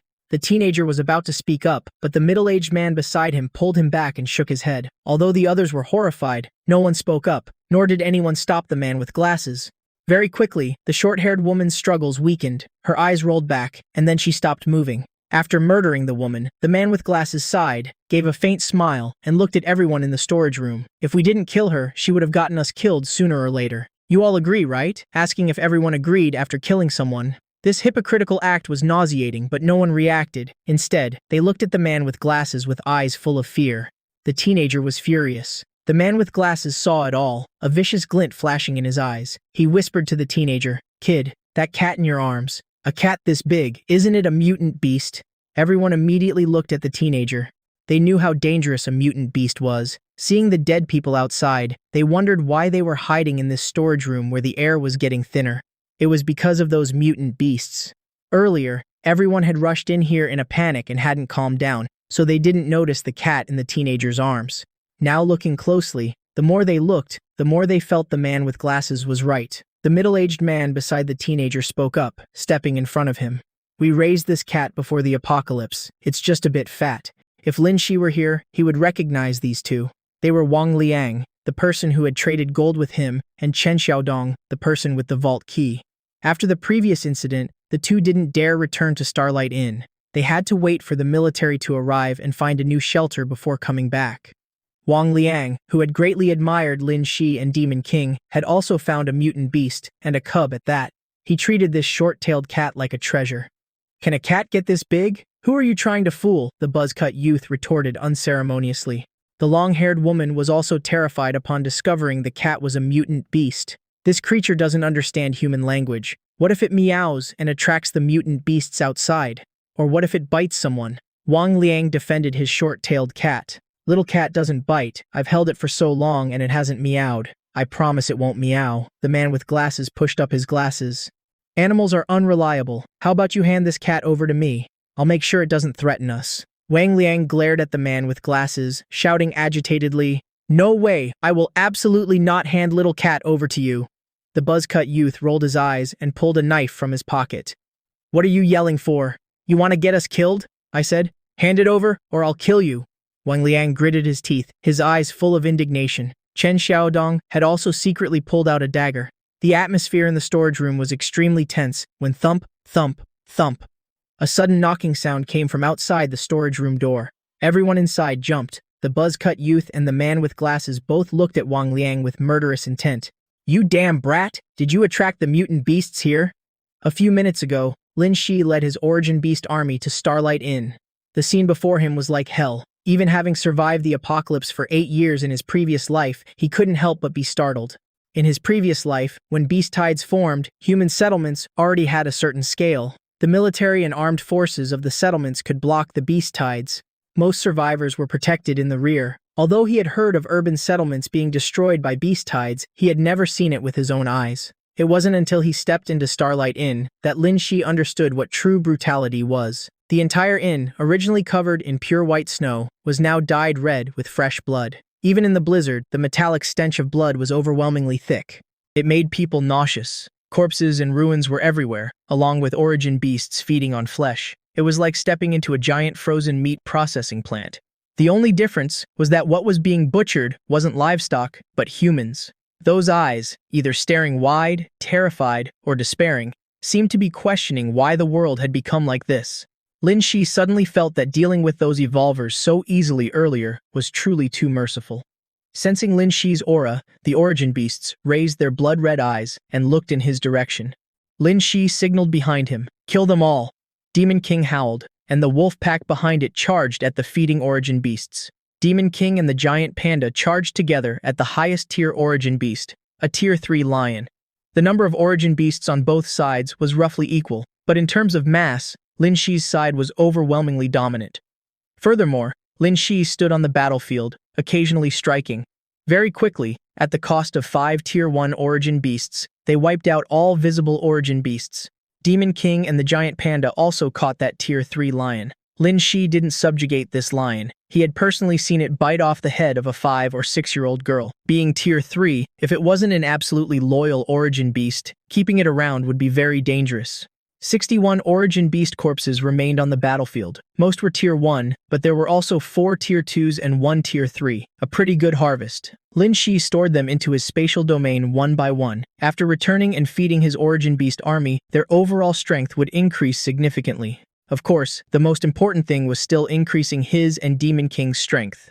Linshi stored all the origin beasts except Demon King into his spatial domain and rewarded them with over a dozen pieces of loot they had just hunted. Linshi planned to search for remaining survivors in Starlight Inn, alone with Demon King. But before taking a few steps, Demon King suddenly stopped, sniffed the air, and looked at Linshi. "What's wrong?" Linshi asked. Demon King scratched the ground with its paw, then stood up. Not long after, thanks to his special ability to see what Demon King saw, Linshi understood. Demon King said it smelled 2 people he had met before. Linshi tilted his head in thought for a moment before remembering. Demon King meant the boy and the middle-aged man who had traded gold with him. Back then, he went to the survivor trading market to find gold to upgrade the treasure basin. He met a boy, and then that boy found a middle-aged man who could open vaults to trade with him. He remembered that middle-aged man's name was Chen Xiaodong. At that time, Chen Xiaodong even wanted to gather information for him in exchange for a reward. But later, because he had the more capable Qin Shuang and Liu Peng, he forgot about these two. Now that Demon King brought it up, Linshi remembered. He recalled that middle-aged man was very tactful and knew his limits. He let Demon King lead the way. Linshi killed 3 more origin beasts along the way and arrived in front of a room in a building. Thump, thump, thump. Linshi knocked on the door. There were chaotic noises inside. Linshi couldn't hear clearly, but no one opened the door. He knocked 2 more times. It seemed they finally realized the rhythmic knocking didn't sound like something an animal could make. Someone inside finally asked loudly, "Who's out there? The mutant beasts outside are all dead. Come out." The people inside seemed unconvinced. "Are you from the military? The military couldn't be this fast. Don't try to trick me into opening the door." Linshi chuckled. "You don't have to come out, but there are 2 people I know in there. Let them out." Linshi didn't want to waste words, and directly stated the name he had given Wang Liang and Chen Xiaodong. "My name is Li Erhao." Hearing Linshi's name, Wang Liang immediately showed a look of surprise. "It's that awesome big brother." Chen Xiaodong was initially stunned, then overjoyed. He said to the buzz-cut youth and the man with glasses, "It's an acquaintance of ours. If you don't want to go out, let us out. We'll leave, and our cat won't threaten you anymore." Hearing this, the buzz-cut youth hesitated.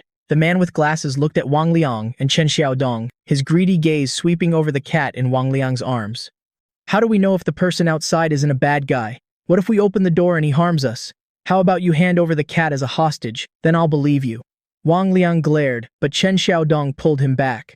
Chen Xiaodong said, "The person outside made it clear there are no mutant beasts. This room is quite sealed. Don't you feel a bit suffocated? There's a lack of oxygen in here. Even if we don't go out now, we'll have to open the door later, or we'll all suffocate. As for our cat, it won't hurt anyone."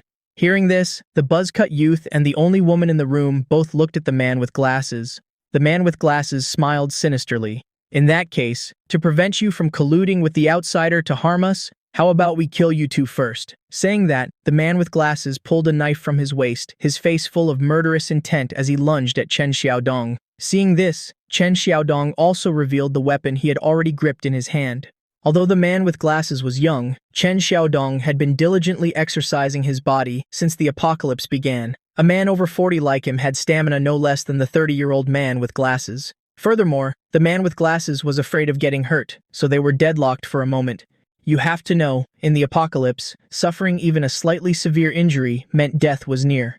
The man with glasses shouted at the 2 onlookers, "Why aren't you coming over to help? That kid is holding a mutant beast cub. Handing it over to the official base can get us tens of thousands of contribution points. When the time comes, I'll split it equally with you. Not only will we have a new place to live, but we won't have to worry about food or clothing in the future either." It turned out the man with glasses had long set his sights on the short-tailed cat in Wang Liang's arms.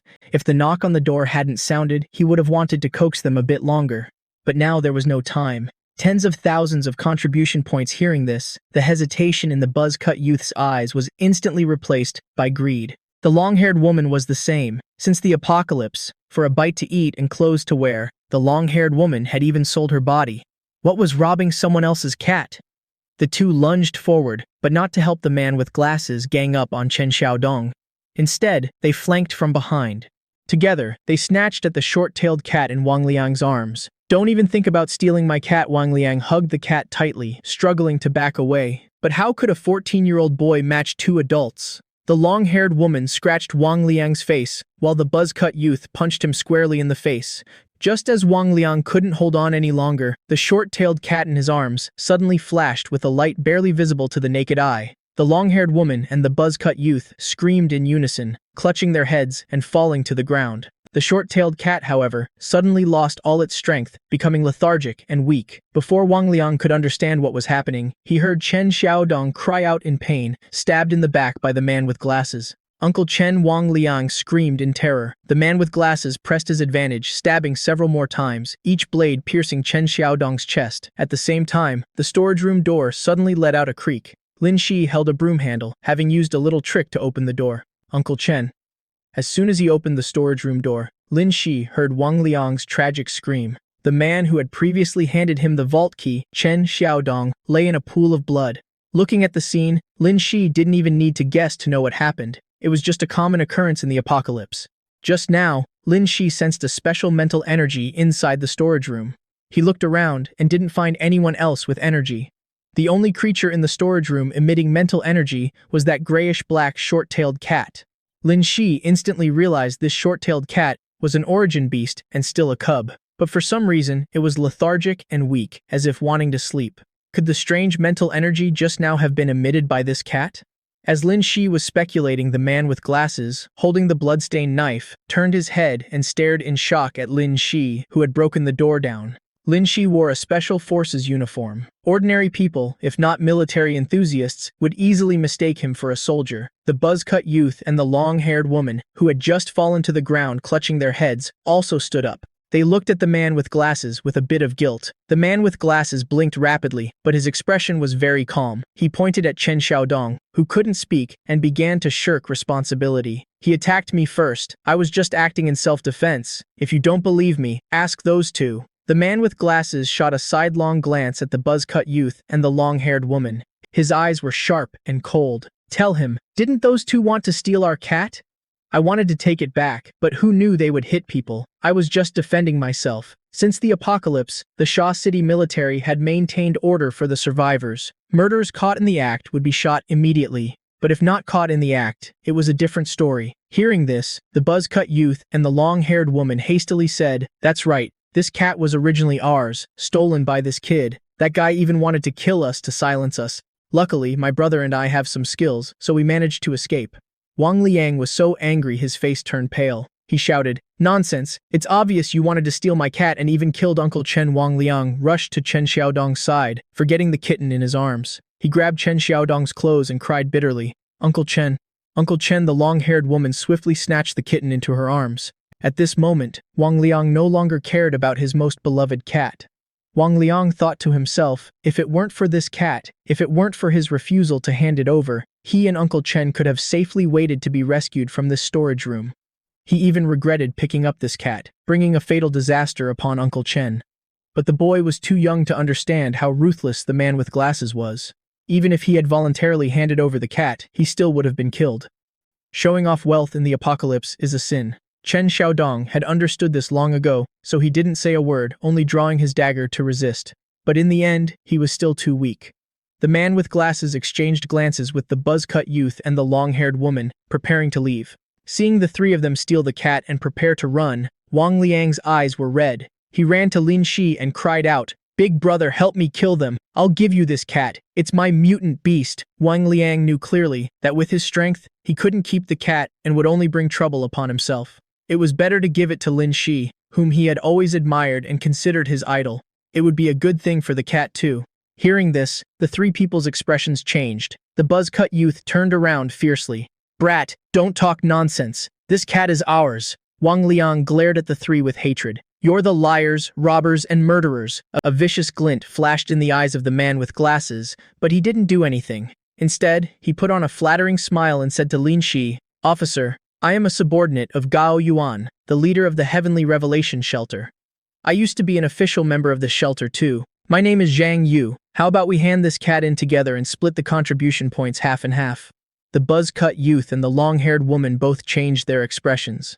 Linshi stood at the door, not making way for the three, his expression thoughtful. "But don't you still have two accomplices?" The man with glasses smiled in relief, thinking Linshi had agreed. "As long as you agree, it's fine."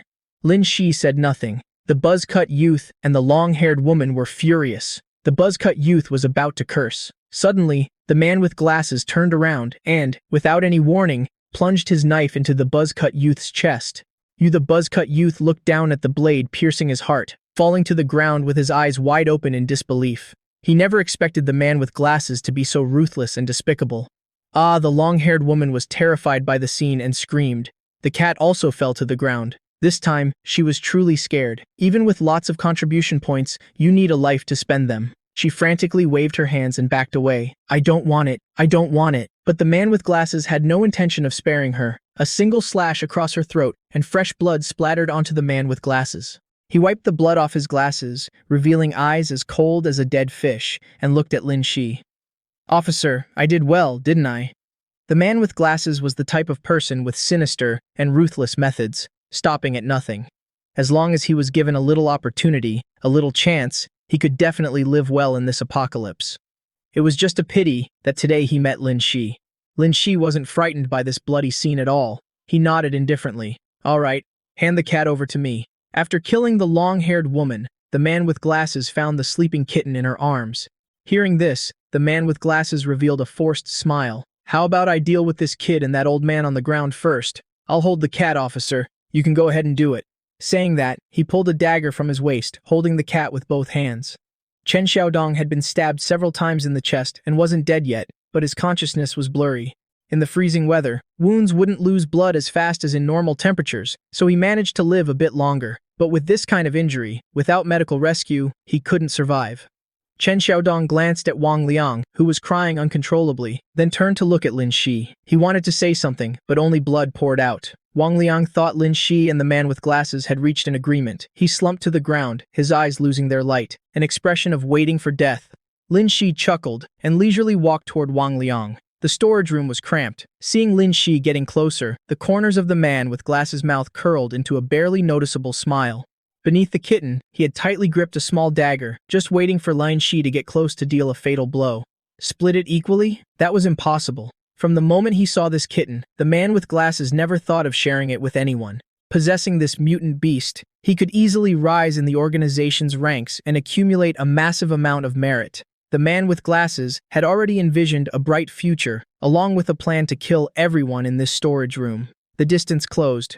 Just as Linshi stepped into range, a vicious glint flashed in the man with glasses' eyes. He quickly drew the dagger hidden beneath the cat and thrust it toward Linshi's neck. A second later, the man with glasses' eyes widened in disbelief. His raised arm suddenly dropped. On his chest, a dagger was embedded, though he didn't know when it got there. What? When the dagger in the man with glasses' hand fell to the ground. A second later, his corpse fell straight backward. Even in death, he couldn't understand when Linshi, who seemed full of openings, had struck. Linshi pulled the dagger out, slashed the man with glasses' head, then wiped the blood from the dagger onto his clothes. After that, he calmly picked up the soft, boneless kitten. The kitten was sleeping soundly. Even after changing positions multiple times, it didn't wake up. If it weren't for the lingering body heat and breathing, an outsider would think this cat was dead. Linshi walked over to Wang Liang and said to his dumbfounded face, "Tell me, did I finish the job?"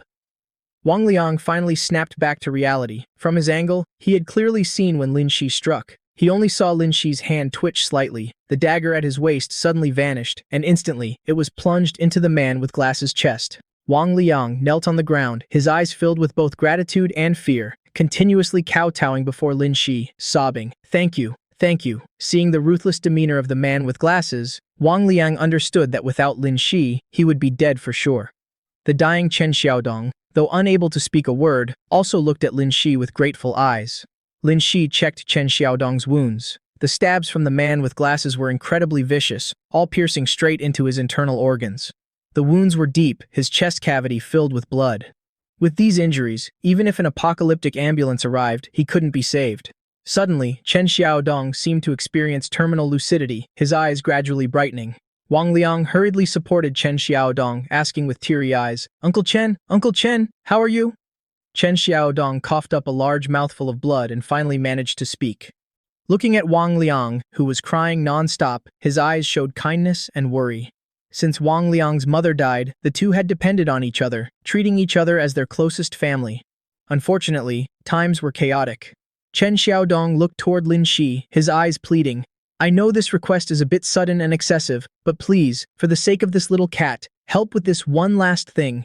Linshi thought of the kitten's special traits and said, "Speak." Chen Xiaodong took a deep breath and said with difficulty, "I want to beg you to get this child an official residency spot in the shelter.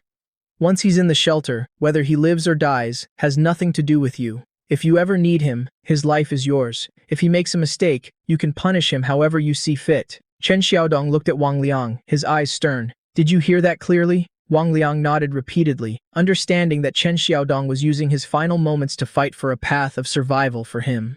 Linshi thought for a moment and nodded. This matter was very easy for him.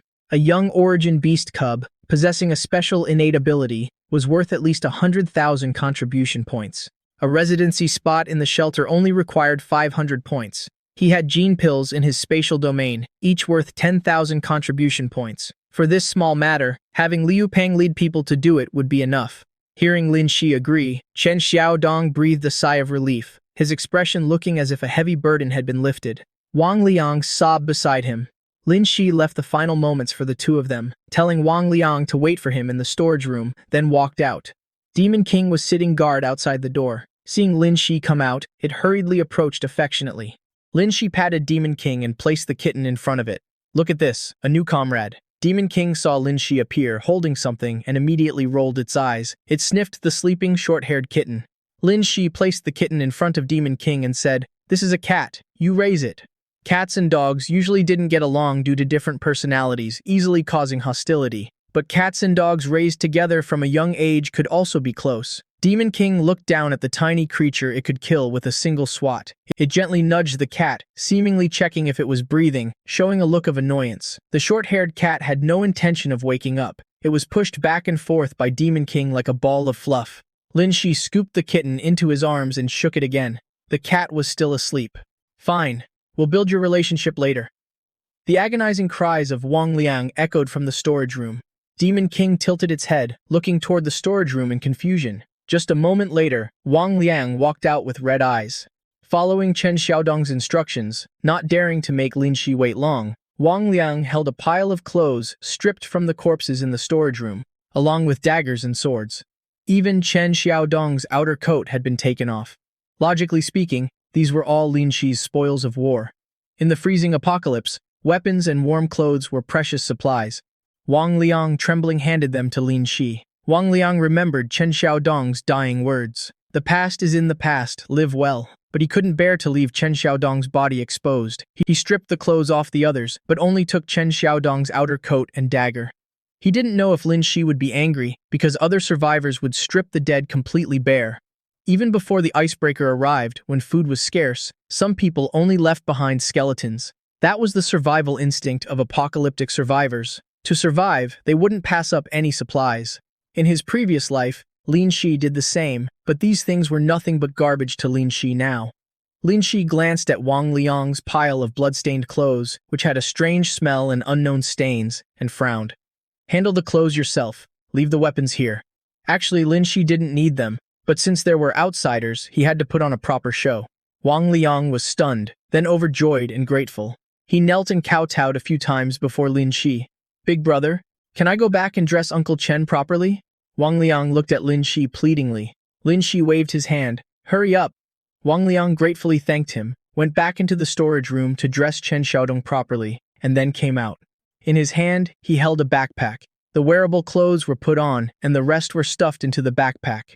The backpack emitted a fishy smell. Demon King, raised by Lin Shi, was quite clean. Seeing Wang Liang, it covered its nose and backed away 2 steps in disgust. Linshi jumped onto Demon King's back and said to Wang Liang, "Hurry up." As soon as he finished speaking, Demon King dashed out like a hurricane. Wang Liang only blinked, and Linshi and Demon King were already dozens of meters away. He hurriedly chased after them. There weren't many origin beasts left in Starlight Inn. Linshi took some time to search and kill the remaining dozen or so in the buildings. Running and stopping like this, Wang Liang managed to keep up. But at this moment, behind him were not only Wang Liang, but also over a dozen other survivors. These survivors weren't intentionally saved by Linshi, but accidentally escaped disaster when Linshi killed the origin beasts. They were lucky to survive. Seeing Linshi was so powerful, they followed Wang Liang. Some people saw so many following and joined the group. Unknowingly, the crowd grew larger. "Hey, is the person riding the giant wolf up ahead a soldier sent by the military to save us?" Probably not. I was almost eaten by a monkey. That monkey was even bigger than me, with terrifying red eyes. Luckily, that soldier arrived in time. That wolf is too big. I didn't even dare look closely.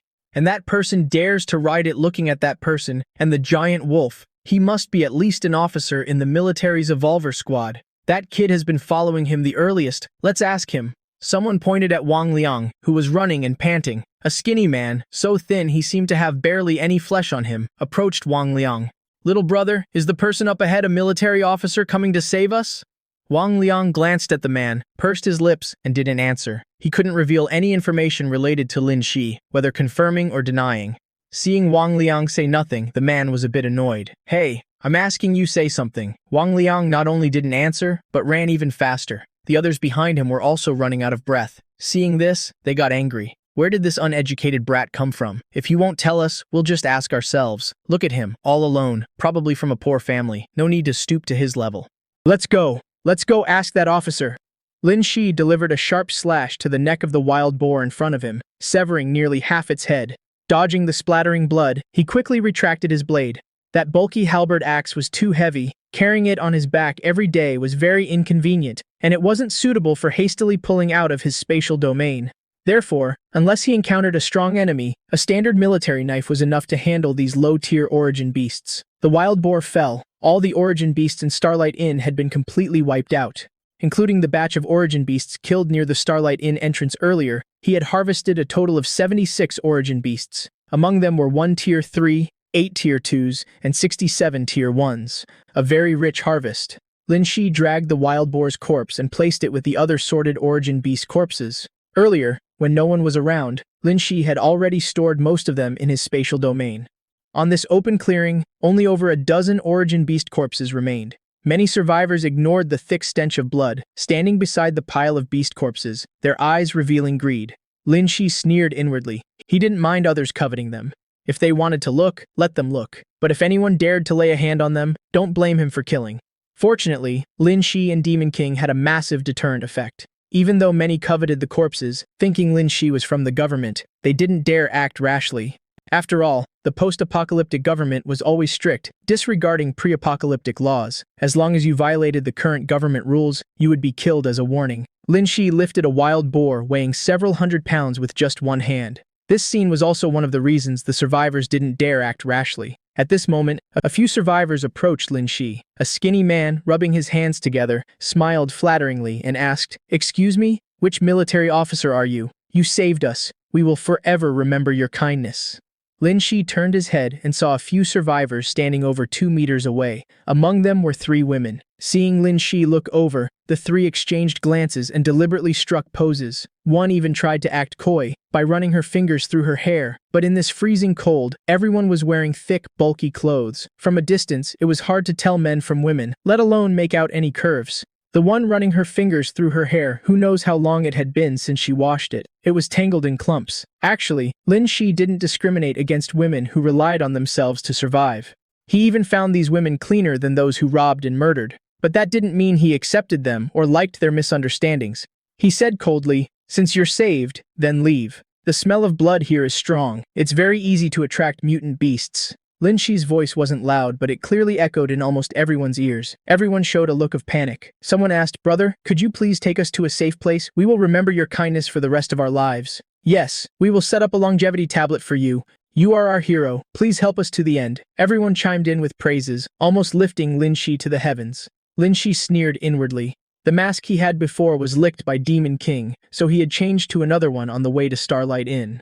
Therefore, no one saw the expression on Linshi's face. But putting him on a pedestal was useless against him. He had no morals, nor was he afraid of moral kidnapping. I still have to deal with these corpses. I don't have time. You better leave quickly. Who knows, there might already be mutant beasts approaching. Hearing this, some people were scared and finally decided to leave first. But the people at the back saw Wang Liang standing there obediently, not moving an inch.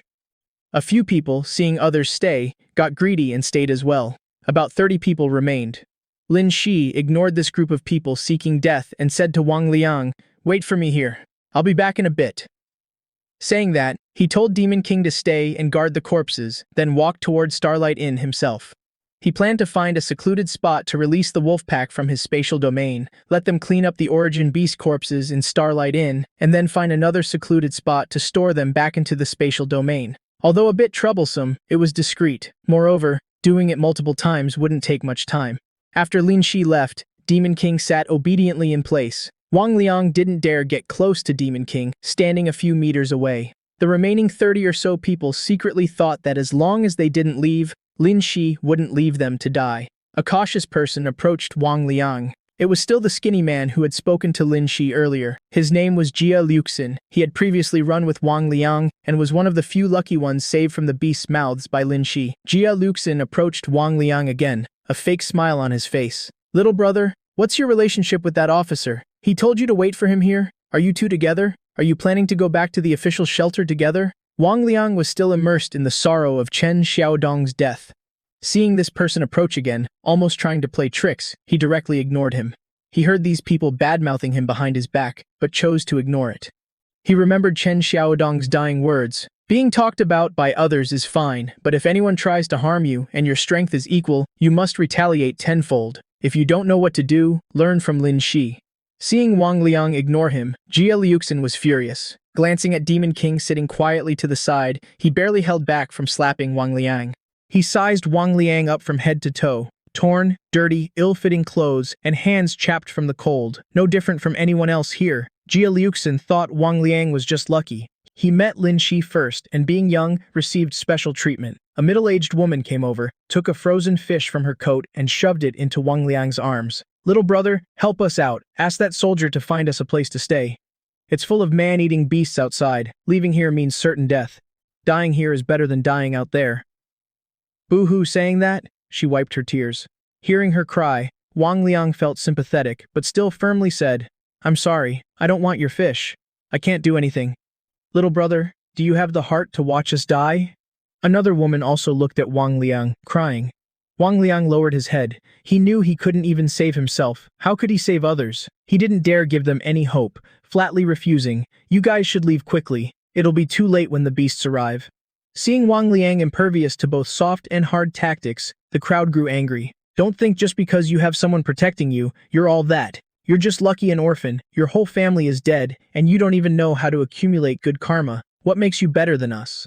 Later, we'll follow you and see how we deal with you. The good people in the early days of the apocalypse are almost all dead. How many good people are left alive?" Seeing they couldn't get any benefits from Wang Liang, they revealed their true colors. Wang Liang gritted his teeth, glaring at the crowd with hatred. Someone spat. Demon King looked over but didn't move. Linshi's order was to protect the beast corpses, not this person. Moreover, Linshi had told it not to actively attack people who showed no hostility. Seeing Demon King not react, the crowd grew bolder. Jia Liuxin kicked Wang Liang. Wang Liang scrambled up, so angry his eyes were red. He thought, if Linshi were here, what would he do? Linshi would kill them all, but he was just one person facing over 30. He couldn't do it. Wang Liang turned to look at Demon King, gathering all his courage to walk to its side. Standing right next to it. This time, no one dared to make a move. But Demon King's face changed. With a keen sense of smell, a Tier 3 Demon King was even more sensitive. Demon King raised a paw. The other survivors thought Demon King was going to swat Wang Liang to death. After all, in their perception, mutant beasts were ferocious and ate people. But Demon King just covered its nose. It looked at Wang Liang with an indescribable expression. Wang Liang didn't understand Demon King's meaning. Even though he tried to stand next to Demon King, his trembling hands revealed his inner tension. The last time he saw Demon King, he had witnessed Demon King and Linshi slaughtering indiscriminately, smashing people like tofu. He didn't dare look Demon King in the eye. Demon King let out a heavy sigh. With a woof, it used its other paw to push Wang Liang aside. Before Wang Liang could understand what was happening, he heard a dog bark above his head and instantly felt a strong force push him. Stumbling, he saw Demon King covering its nose and retracting its paw. He was stunned.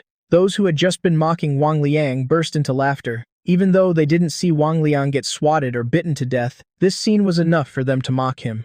Look at this dirty brat. Even an animal despises him, yet he still tries to touch it.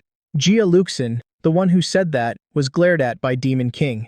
Jia Luxin suddenly had the feeling this giant wolf understood human language. But then he thought it was impossible. How could an animal understand human language? These people didn't know.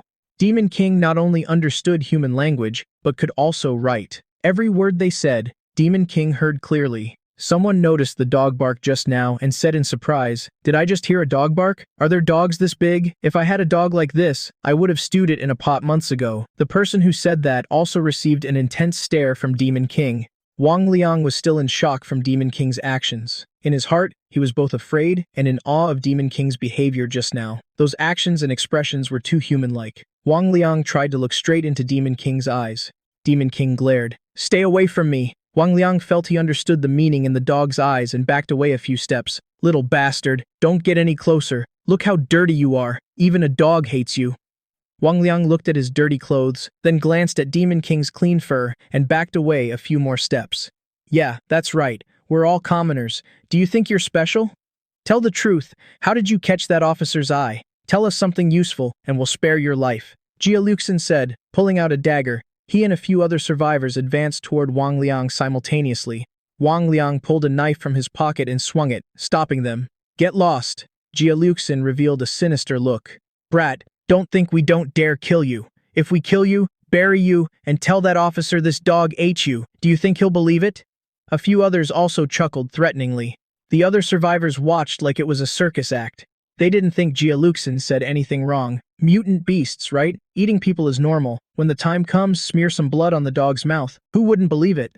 Only Demon King showed a strange expression, but everyone was focused on Wang Liang. No one noticed Demon King's abnormal expression. Wang Liang's face was pale, his hand holding the knife trembling. He gritted his teeth and said, "Impossible, big brother. He definitely won't believe your ghost stories." The original plan was to just string these guys along for a bit. I'd tell them the truth when Linshi got back. But Wang Liang clearly didn't get it. Or maybe he's just too young. He doesn't have the life experience to understand the deceptions adults play on each other. Well then, die. Jia Luxin raised his blade and lunged at Wang Liang. Terrified, Wang Liang squeezed his eyes shut and swung his own blade wildly in front of him. The pain he expected never came. Instead, a powerful gust of wind blew past him.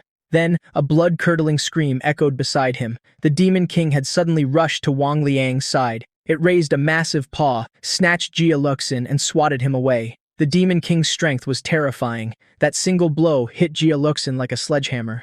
He spat a mouthful of blood in midair before crashing into the distant snow, his condition unknown. The others who had surrounded Wang Liang with Jia Luxin froze in terror when they saw the Demon King's teacup-sized eyes. Getting swatted by that thing was no joke. One of them dropped his weapon, threw his hands up, and begged for his life. "We won't do it again. We were just joking with him." If they had known the Demon King would protect Wang Liang, they never would have dared to make a move. Before, when they bullied Wang Liang, this dog didn't react at all. Why was it protecting the kid now? The Demon King said nothing. It just swatted the rest of them away. Wang Liang opened his eyes, still in disbelief. The huge dog he had just been despising had saved him. Just then, a wolf's howl echoed from the distance. "A woo!" Hearing the howl, the Demon King raised its head, a look of concern on its face. Moments later, a pack of giant wolves came running in their direction. The survivors, still wondering if the Demon King was a dog or a wolf, saw the giant wolf pack and fled in terror. In the panic, no one noticed Linshi riding on the back of a wolf at the rear of the pack. They screamed and cried, thinking another beast tide had appeared, drawn by the scent of blood. At that moment, they wished they had 2 more legs to run with. Only Wang Liang, despite his face being pale with fear, stood his ground as the wolf pack approached. He remembered Linshi's instructions to wait for him here. Seeing that the Demon King wasn't moving, he didn't move either. Soon, the wolf pack drew near. Wang Liang spotted Linshi among the wolves, his face a mask of disbelief. He rubbed his eyes hard, finally confirming he wasn't seeing things. Linshi, who had a beast carcass slung over one of the wolves, pointed to a Tier 2 wolf that had been trained for some time and said to Wang Liang, "Get on." Wang Liang's eyes widened, his jaw dropping. In the end, Wang Liang overcame his fear, climbed onto the wolf's back, and followed Linshi and the pack as they departed. Back at the Starlight Inn, the survivors who had just escaped emerged from their hiding place to find that both the Demon King and Wang Liang were gone. The beast carcass had also vanished without a trace. They realized the person they had been relying on had abandoned them. They screamed and cursed on the spot. A moment later, the sound of running echoed from the distance again. The group of survivors thought Linshi had regretted his decision and was coming back to get them. To their horror, it was another pack of beasts, drawn to the Starlight Inn by the fresh scent of blood. Meanwhile, at the main shelter, a full day and night had passed since the beast tide began its assault. At this moment, inside the shelter's main hall, everyone wore a grim expression. From yesterday until now, we have suffered over 2,000 casualties among our soldiers and 56 among the evolved. We currently have 5,382 combat-ready soldiers and 102 evolved remaining. There are 323 beasts left in the tide. According to the Science and Research Institute's new detection equipment, there are a total of 289 Tier 1 beasts, 30 Tier 2 beasts, 3 Tier 3 beasts, and 1 Tier 4 beast. An officer reported the current casualty situation. Hearing the report on the beasts, everyone in the meeting room, including Lin Tianrui, He Guo Huang, and Lin Honglong, turned pale. A Tier 4 beast? An old man shot to his feet, pointing at the reporting officer. Are you sure the Science and Research Institute's data isn't wrong? How could a Tier 4 beast appear so quickly? Sir, there's no mistake. The Science and Research Institute ran the scans multiple times to avoid errors, but the result was always the same. The reporting officer looked miserable. The highest ranking evolved among their forces was only Tier 2, and now a Tier 4 beast had appeared among the enemy. How are they supposed to fight this? He Guo Huang's brow was tightly furrowed, his hair noticeably grayer than before. He calmly analyzed the situation. That atavistic saber-toothed tiger has always been lurking just outside our attack range. It wouldn't be wrong to call it a Tier 4. Its intelligence is clearly higher than the other beasts. In the past 20-something hours, that saber-toothed tiger and its pack have attacked us 7 times. What's more, its ability to learn is terrifying. It has already learned how to direct the other beasts, launching tactical, calculated assaults. You all understand what this means, don't you? He Guo Huang looked gravely at the others in the meeting room. The atmosphere in the room grew even more suffocating. In the short term, it meant the battle would become even more arduous. In the long term, if beasts could evolve this quickly, it meant humanity was fundamentally no match for them. Is humanity destined for extinction in this ice age? Lin Tianrui stood up solemnly and began to draw a diagram of the current beast tide's hierarchy on the blackboard. He continued, "Normally, a Tier 2 beast can control about 10 other beasts. A Tier 3 beast can control about 10 Tier 2 beasts. Adding the Tier 1 beasts controlled by those Tier 2s, that's a total of about 100 beasts. A Tier 4 beast can control 100 Tier 3 beasts, which means a pack of 1,000. We previously analyzed that the scale of this beast tide should be over 1,000. It's just that a good number of them are scattered in other parts of Sha City. Perhaps the Tianqi shelter is also one of the targets of this beast tide, which has somewhat lessened the pressure on us. If we want to win this battle and protect our shelter, we must focus our attack on this Tier 4 beast." Previous research has confirmed that without a strong beast leading them, different species of beasts will turn on each other. If we can confront this Tier 4 beast, or kill it, the tide will descend into chaos on its own. "And break apart on its own?" someone asked. "But we only have a little over 100 evolved, and with Wang Chao and Qin Shuang exiled to the icebreaker, we only have 5 Tier 2 evolved. We can't even handle a Tier 3 beast, let alone a Tier 4. Lin Tianrui drew a large circle on the blackboard, enclosing the saber-toothed tiger. He said in a low voice, "Therefore, our goal is not to kill this saber-toothed tiger, but to lure it away." "How do we lure it away?" someone asked. Lin Tianrui's expression was heavy. "Whatever can attract the entire beast tide will use that to lure it away." Linshi and the wolf pack left the Starlight Inn, taking Wang Liang to a villa district. It was the same villa district where he had once kidnapped Lu in order to kill Q Jun. Previously, while searching for supplies here, Linshi had discovered that most of the villas had basements, which were quite secure. So, he led Wang Liang there and hid him in the basement of an abandoned villa. "You just wait here until the beast tide is over. I'll come back to get you. Remember, do not leave this basement. He still had to go hunting with his primal beast legion, and naturally couldn't bring along a burden like Wang Liang. Linshi took some bread and biscuits he had collected from his backpack and tossed them to Wang Liang. He also left Wang Liang with 2 candles, a box of matches, and 2 bottles of water. This was to prevent him from going out to look for food and water and running into danger. After all, he had taken the money. It wouldn't look good if he let the client die on the streets. Before leaving, Linshi had the Demon King urinate on the basement door. Many wild beasts use urine to mark their territory. The scent of the Demon King, a Tier 3 primal beast, would make many other primal beasts smell it and stay away. After that, he left the villa district, collecting the primal beast carcasses he had killed along the way into his storage space. Linshi prepared to head to the main shelter to check on the situation. He didn't go straight to the main gate. Previously, there had been over 100 primal beasts near the Starlight Inn. There would surely be even more near the main shelter. Linshi led the Demon King to a position 2 kilometers from the main shelter, then slowly approached. Right now, Linshi was on top of an old 20-story high-rise, 1.3 kilometers from the main shelter. This was the tallest building near the shelter. If the sun were out, he could observe the entire area outside the shelter's walls from here. But today, the weather was bad, and a blizzard was raging. Linshi took out a pair of military-grade binoculars to observe the current situation at the shelter. Over 1,000 meters away, a pack of various beasts was resting on the snow-covered ground. Linshi saw all kinds of primal beasts he had encountered on his journey. Many of them were eating. Their meal consisted of a few heavily injured primal beasts. A wild boar with broken tusks and a body covered in wounds was being torn apart by several other primal beasts. Its 4 legs twitched weakly. It was clearly still alive, but because its injuries were too severe, it had lost its value to the pack and could only become food. The law of survival for wild beasts was just that cruel. Linshi counted them up. Not including the ones being eaten, there were a total of 319 primal beasts. Among the pack, Linshi saw a distinctive primal beast, a saber-toothed tiger. Anyone who had seen data on the Ice Age would know this creature. It resembled a tiger but had 2 long fangs protruding from its mouth. This species went extinct at the end of the last Ice Age. Moreover, according to the Ice Age data line she had seen, saber-toothed tigers were only the size of regular tigers. But the one in his binoculars was significantly larger than the other primal beasts. Linshi estimated it was as big as a rhinoceros. Clearly, this was the Beast King leading this tide. After observing for a while, Linshi moved his binoculars, then suddenly stopped. To the west of the pack, a modified truck was speeding towards them. The pack was over 1,000 meters away. A truck drove to a position about 1,000 meters from the pack, and then turned around. The driver was a veteran soldier, his face weathered and etched with the marks of time. On the dashboard, a radio was on. Lin Tianrui's voice came through. Wan Qing, as soon as you see the beast pack take the bait, drive to the east port at full speed. Understood? Yes, Chief. Wan Qing's expression didn't change. His sharp eyes glanced at the rearview mirror, where the beast pack was now charging toward him. Without hesitation, he slammed his foot on the accelerator. The icebreaker had returned to Shaw City yesterday, but because the main shelter was under a surprise attack, the frozen fish on board had not been transported back and remained on the ship.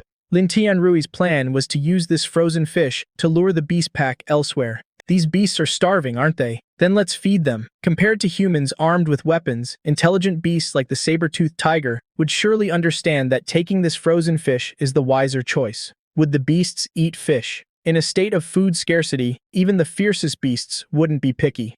Once the plan was decided, Lin Tianrui immediately ordered the icebreaker docked near the east port. The survivors and soldiers on board were mobilized to quickly transfer the frozen fish onto a specialized truck. In total, there were over 30 tons of frozen fish. At this moment, the entire cab of the large truck was filled with a pungent, nauseating fishy smell. Wan Qing was the veteran soldier who had taken on this mission to lure the beast pack. Everyone knew this mission was extremely dangerous, but Wan Qing still volunteered for it. Wan Qing was an orphan. He had joined the army as a young man and had served for 16 years. Originally, he was scheduled to be discharged this July. He planned to take his discharge pay, go home, start a family, and live out the rest of his years in peace. But unexpectedly, just 1 month before his discharge, the Ice Age apocalypse arrived. The apocalypse shattered Wan Qing's dreams for the future. He knew he might never have a warm family in this lifetime, but the country had raised him for over 30 years. Now, it was his time to repay that debt. The truck sped across the snow-covered ground. The speedometer had already reached 80 kilometers per hour. On this icy terrain, in such blizzard conditions, driving a truck at this speed was incredibly dangerous. The truck could skid and flip over at any moment. But the greater danger came from behind. The beast pack had caught the scent of the fish and was now chasing after it with terrifying speed. The beasts ran incredibly fast, especially the high-speed Tier 3 primal beasts. Their speed was no less than the truck's. Several Tier 3 primal beasts and the Tier 4 saber-toothed tiger were already closing in on the rear of the truck. The distance between them was shrinking. Wan Qing glanced at the rearview mirror, gripped the steering wheel tightly, and slammed on the accelerator again. He sped toward the east port. On the shelter's wall, seeing that the beast pack had been lured away, Lin Tianrui immediately ordered the team of Evolve to leave the city. Soon after, several snow-terrain vehicles drove out of the shelter's gate, following the beast pack from a distance. No one noticed that Linshi, riding the Demon King, was also closely following that large truck. The main shelter was about a 30-minute drive from the east port, where frozen fish and seafood were normally transported. But today was different. To maintain a safe distance from the beast pack, Wan Qing had pushed the truck's speed to 100 kilometers per hour. The truck barreled down the already narrow road. Fortunately, the usual transport route for frozen fish from the port to the collection point had been cleared, creating a straight path. Otherwise, with the obstacles on the road, this truck would not only have been damaged, but his life would have been in danger, as the pursuing beast pack would soon catch up. 10 minutes later, the truck had covered more than half the distance. Ahead, the road was still clear. Through a camera feed, Lin Tianrui could monitor the situation in front of and behind the truck via images transmitted from the icebreaker. Afraid of distracting Wan Qing, Lin Tianrui didn't say anything more over the radio. But as fate would have it, what you fear most often comes to pass. The previously empty road ahead suddenly had 3 Tier 1 wild boars on it, searching for food. Wan Qing gripped the steering wheel tightly, a look of resignation mixed with a hint of calm acceptance on his face. He took a deep breath, and his voice crackled over Lin Tianrui's radio. Report. 3 wild boars ahead. Evasion is impossible. Sir, the mission cannot be completed. Feeding the beast wasn't Lin Tianrui's ultimate goal. It was to exploit them. A single, difficult effort for a lifetime of peace. Lin Tianrui's plan was for Wan Qing to drive the truck near the east port and onto the frozen sea. Then, the waiting icebreaker would coordinate to annihilate the entire beast pack. If he could reach the sea, with the soldiers and Evolved on the icebreaker for support, Wan Qing still had a hope of survival. If he was caught by the beast pack midway, the old soldier would certainly die. But sometimes, man proposes and heaven disposes. On such a long stretch of road, it was impossible to guarantee that no wild beasts would cross his path. This plan was a gamble on luck. Unfortunately, luck was not on their side. The road was 10 meters wide, but the 3 boars were spread out. Even if the truck changed course, it would still hit one of them. Lin Tianrui's voice, filled with helplessness and regret, came over the radio. Slow down immediately. Find an opportunity to abandon the vehicle. Wan Qing, your mission is complete. In reality, their plan was only half complete, because the sense of smell of wild beasts is extremely keen, and they lacked sufficient poison and preparation time. The frozen fish was just ordinary frozen fish. The ultimate goal had not been achieved. This truck of frozen fish was only buying them time. Wan Qing's face was set with determination. Instead of slowing down, he accelerated, charging toward the 3 mutated boars in the distance. He was at a dead end. He chose to die with those boars. Chief, I won't be coming back. I'll be your soldier again in the next life. Over the radio, Lin Tianrui and the other leaders in the meeting room fell silent as they watched the screen. Compared to a truck of frozen fish, the loss of a brave soldier pained them more. Wan Qing was not an ordinary soldier, but a Tier 1 Evolved. An ordinary soldier in such harsh conditions would have easily had an accident like flipping the truck or some other incident. An evolved person has faster neural reflexes and was more suited for this mission. Lin Tianrui closed his eyes. Everyone in the meeting room bowed their heads in a moment of silence for Wan Qing's sacrifice. But a second later, Wan Qing's voice suddenly crackled over the radio again. What was that? What is it? Hearing Wan Qing's shocked voice, Lin Tianrui immediately opened his eyes and asked instinctively. In the meeting room, the leaders all looked up at the camera screen. Everyone's eyes went wide. Someone even shot to their feet. Wan Qing's voice was full of confusion. Sir, the wild boars are gone. Meanwhile, Linshi, riding the Demon King, followed the large truck along the main road. The beast pack behind the truck was eagerly advancing. The Demon King at Linshi's feet was the same. From a distance, Linshi had seen the truck's cargo bed filled with frozen fish. In fact, it was so full that a few fish had fallen out along the way, only to be snatched up and eaten by the pursuing pack. Linshi was following because he figured the government dispatching a truck of frozen fish to suddenly appear outside the shelter meant they definitely had some kind of battle plan. He just needed to follow behind and reap the benefits. The truck was driving on the road leading to the port. Linshi had traveled this road several times. After a moment's thought, he realized the shelter's command wanted to use this truck of frozen fish to lead the beast pack to the port. The port's defenses, while not insignificant, were definitely not as strong as the shelter's. So why did the shelter's command want to lead the beast tide to the port? It was obvious. They wanted to use the conditions or something at the port to annihilate the beast pack. And what at the port had the means to destroy over 300 primal beasts? The icebreaker and the vast ocean. This proved that the main shelter currently had no effective way to deal with the beast tide head-on. This was not good news. There's a saying, when the sky falls, there are tall people to hold it up. The Tianqi shelter had already fallen. If the main shelter couldn't hold out either, it was only a matter of time before this nation's territory was completely overrun by primal beasts. Linshi was human. He couldn't just look out for himself. Linshi's gaze became serious. If he had the chance, he wanted to kill that Tier 4 primal beast. The primal power within a primal beast's body was equivalent to that of a cultivator of the same level. That means a Tier 4 primal beast has at least 2,000 primal power points. If the Demon King could eat this saber-toothed tiger, it would directly evolve to Tier 4. If that wasn't possible, killing a few Tier 3 primal beasts would be good too. He'd harvest the primal beasts and get thanks and a reward from the government. Why wouldn't he do it? On the way, Linshi could feel the saber-toothed tiger glancing at him, but it didn't give chase.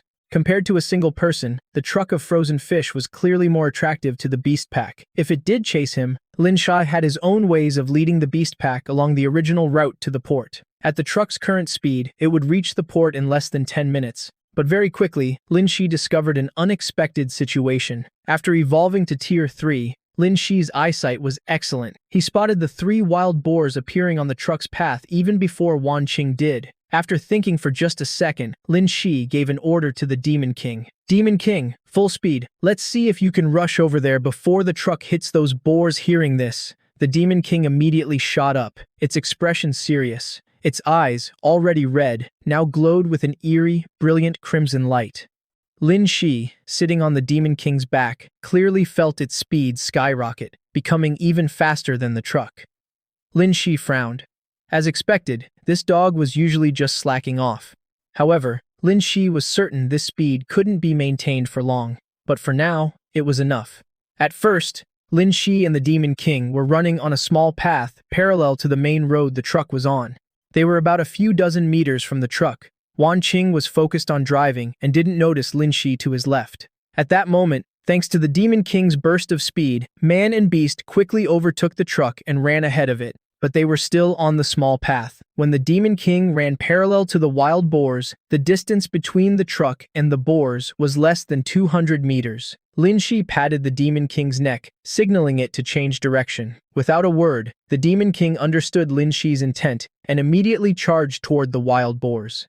As they passed a section of road obscured by houses, a large axe appeared in Linshi's hand. He swung the axe forcefully, striking the first wild boar on the main road. With Linshi's strength, combined with the Demon King's speed, the wild boar was sent flying like a ball before it could even react. A heavy cavalryman only needs to charge to win. And thanks to the help of his war mount, a Tier 3 Linshi plus a Tier 3 Demon King, his combat power wasn't a simple matter of 3+3. He sent the first Tier 1 wild boar flying. The second one had just started to react when Linshi sent it flying as well. Then came the third. As the Demon King crossed the main road, Linshi casually knocked all 3 wild boars away. The entire process was as fast as lightning. In Wanqing's eyes, he only saw a black shadow flash past in front of him, and then the 3 wild boars blocking the road suddenly vanished. By the time he could react, he had already driven past that section of the road. In the meeting room, Lin Tianrui and the others weren't paying close attention to the screen. Plus, Linshi and the Demon King finished knocking away the 3 boars in an instant, so no one witnessed the entire event. What just happened? Did the boars run away? Impossible. They couldn't have run that fast, especially not all 3 at once. Everyone in the meeting room was buzzing with discussion. Lin Tianrui told Wanqing to focus on driving and not get distracted. At the same time, he immediately contacted the soldiers on the icebreaker, asking them to replay the surveillance video they had just recorded on another screen. The surveillance video was replayed. Very quickly, everyone in the meeting room saw the scene that Wan Qing had witnessed. Just as the truck was about to hit the wild boars, a black shadow suddenly appeared a few dozen meters away, and as the black shadow flashed by, the 3 wild boars disappeared almost simultaneously. Lin Tianrui said, "That footage, slow it down 10 times. The video was replayed, this time slowed down tenfold. On the screen, they could see a blurry shadow overlapping with the boar's position. Then the boars turned into blurry shadows and flew away. Lin Tianrui requested it be slowed down even more. This time, it was slowed down 32 times. Finally, from the surveillance video, everyone saw the Demon King and Linshi holding a large axe. "It's him!" someone in the meeting room exclaimed in shock. "It's that Li Erhao. He's helping us in the meeting room." When Lin Tianrui and the other high-ranking officials saw the image of Linshi, they were all stunned. Initially, they thought that with the 3 mutated boars blocking the road, the plan to transport 30 tons of frozen fish was finished. They never expected Linshi to suddenly appear and save them from the brink of disaster in an instant. "This Liar Hao has truly done us a great favor," an officer said excitedly. "Last time, when the chief went to support the icebreaker, we encountered a beast tide at the Starlight Inn. It was this person who stepped in to help us. If not for him, even if we could have resolved that beast tide, our losses would have been immense." Lin Tianrui looked at the image of Linshi, his eyes blinking slightly.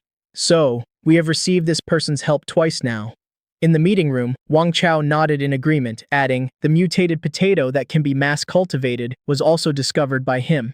If not for that, we still wouldn't have been able to solve the problem of more and more survivors contracting scurvy." Someone countered, "We paid a very high price to get those 2 potatoes from him." He Guo Huang spoke up. "Those 2 potatoes are of immense significance to us. They can't be compared to just 1,600 gene potions. In other words, even if we were forceful, could we have used 2,000 gene potions to obtain a mutated plant that is edible, can be mass cultivated, and is so nutritious?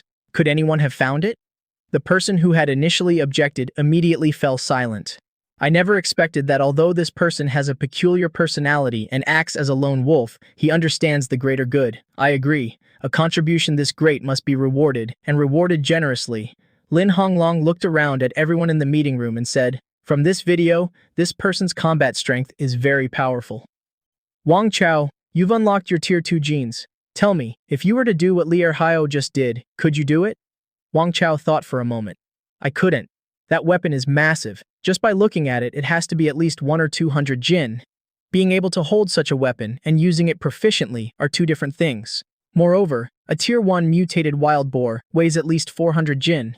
For this person to knock it away so easily, even with the help of the wolf under him, his arm strength must be close to 1,000 jin, and that would require an incredibly fit physique. I even suspect this person has already unlocked his Tier 3 genes." Hearing Wang Chao's words, many in the meeting room gasped. A high-ranking official asked, "With someone so formidable, why didn't we invite him to join the shelter before?"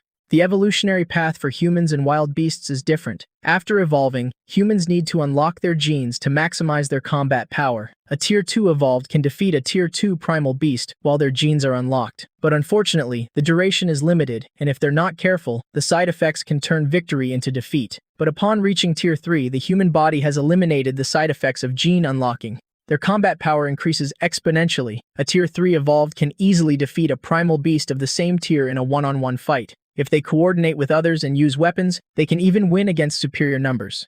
Currently, no one in the main shelter has evolved to the point of unlocking Tier 3 genes. The only Tier 3 individual in the shelter is Qi Yun, the prodigy of the Qin family. For this beast tide, Lin Tianrui and the other leaders had considered asking Qi Yun for help. If he had agreed, this beast tide certainly wouldn't have been so devastating. But when Lin Tianrui personally and humbly invited Qi Yun, he was flatly refused.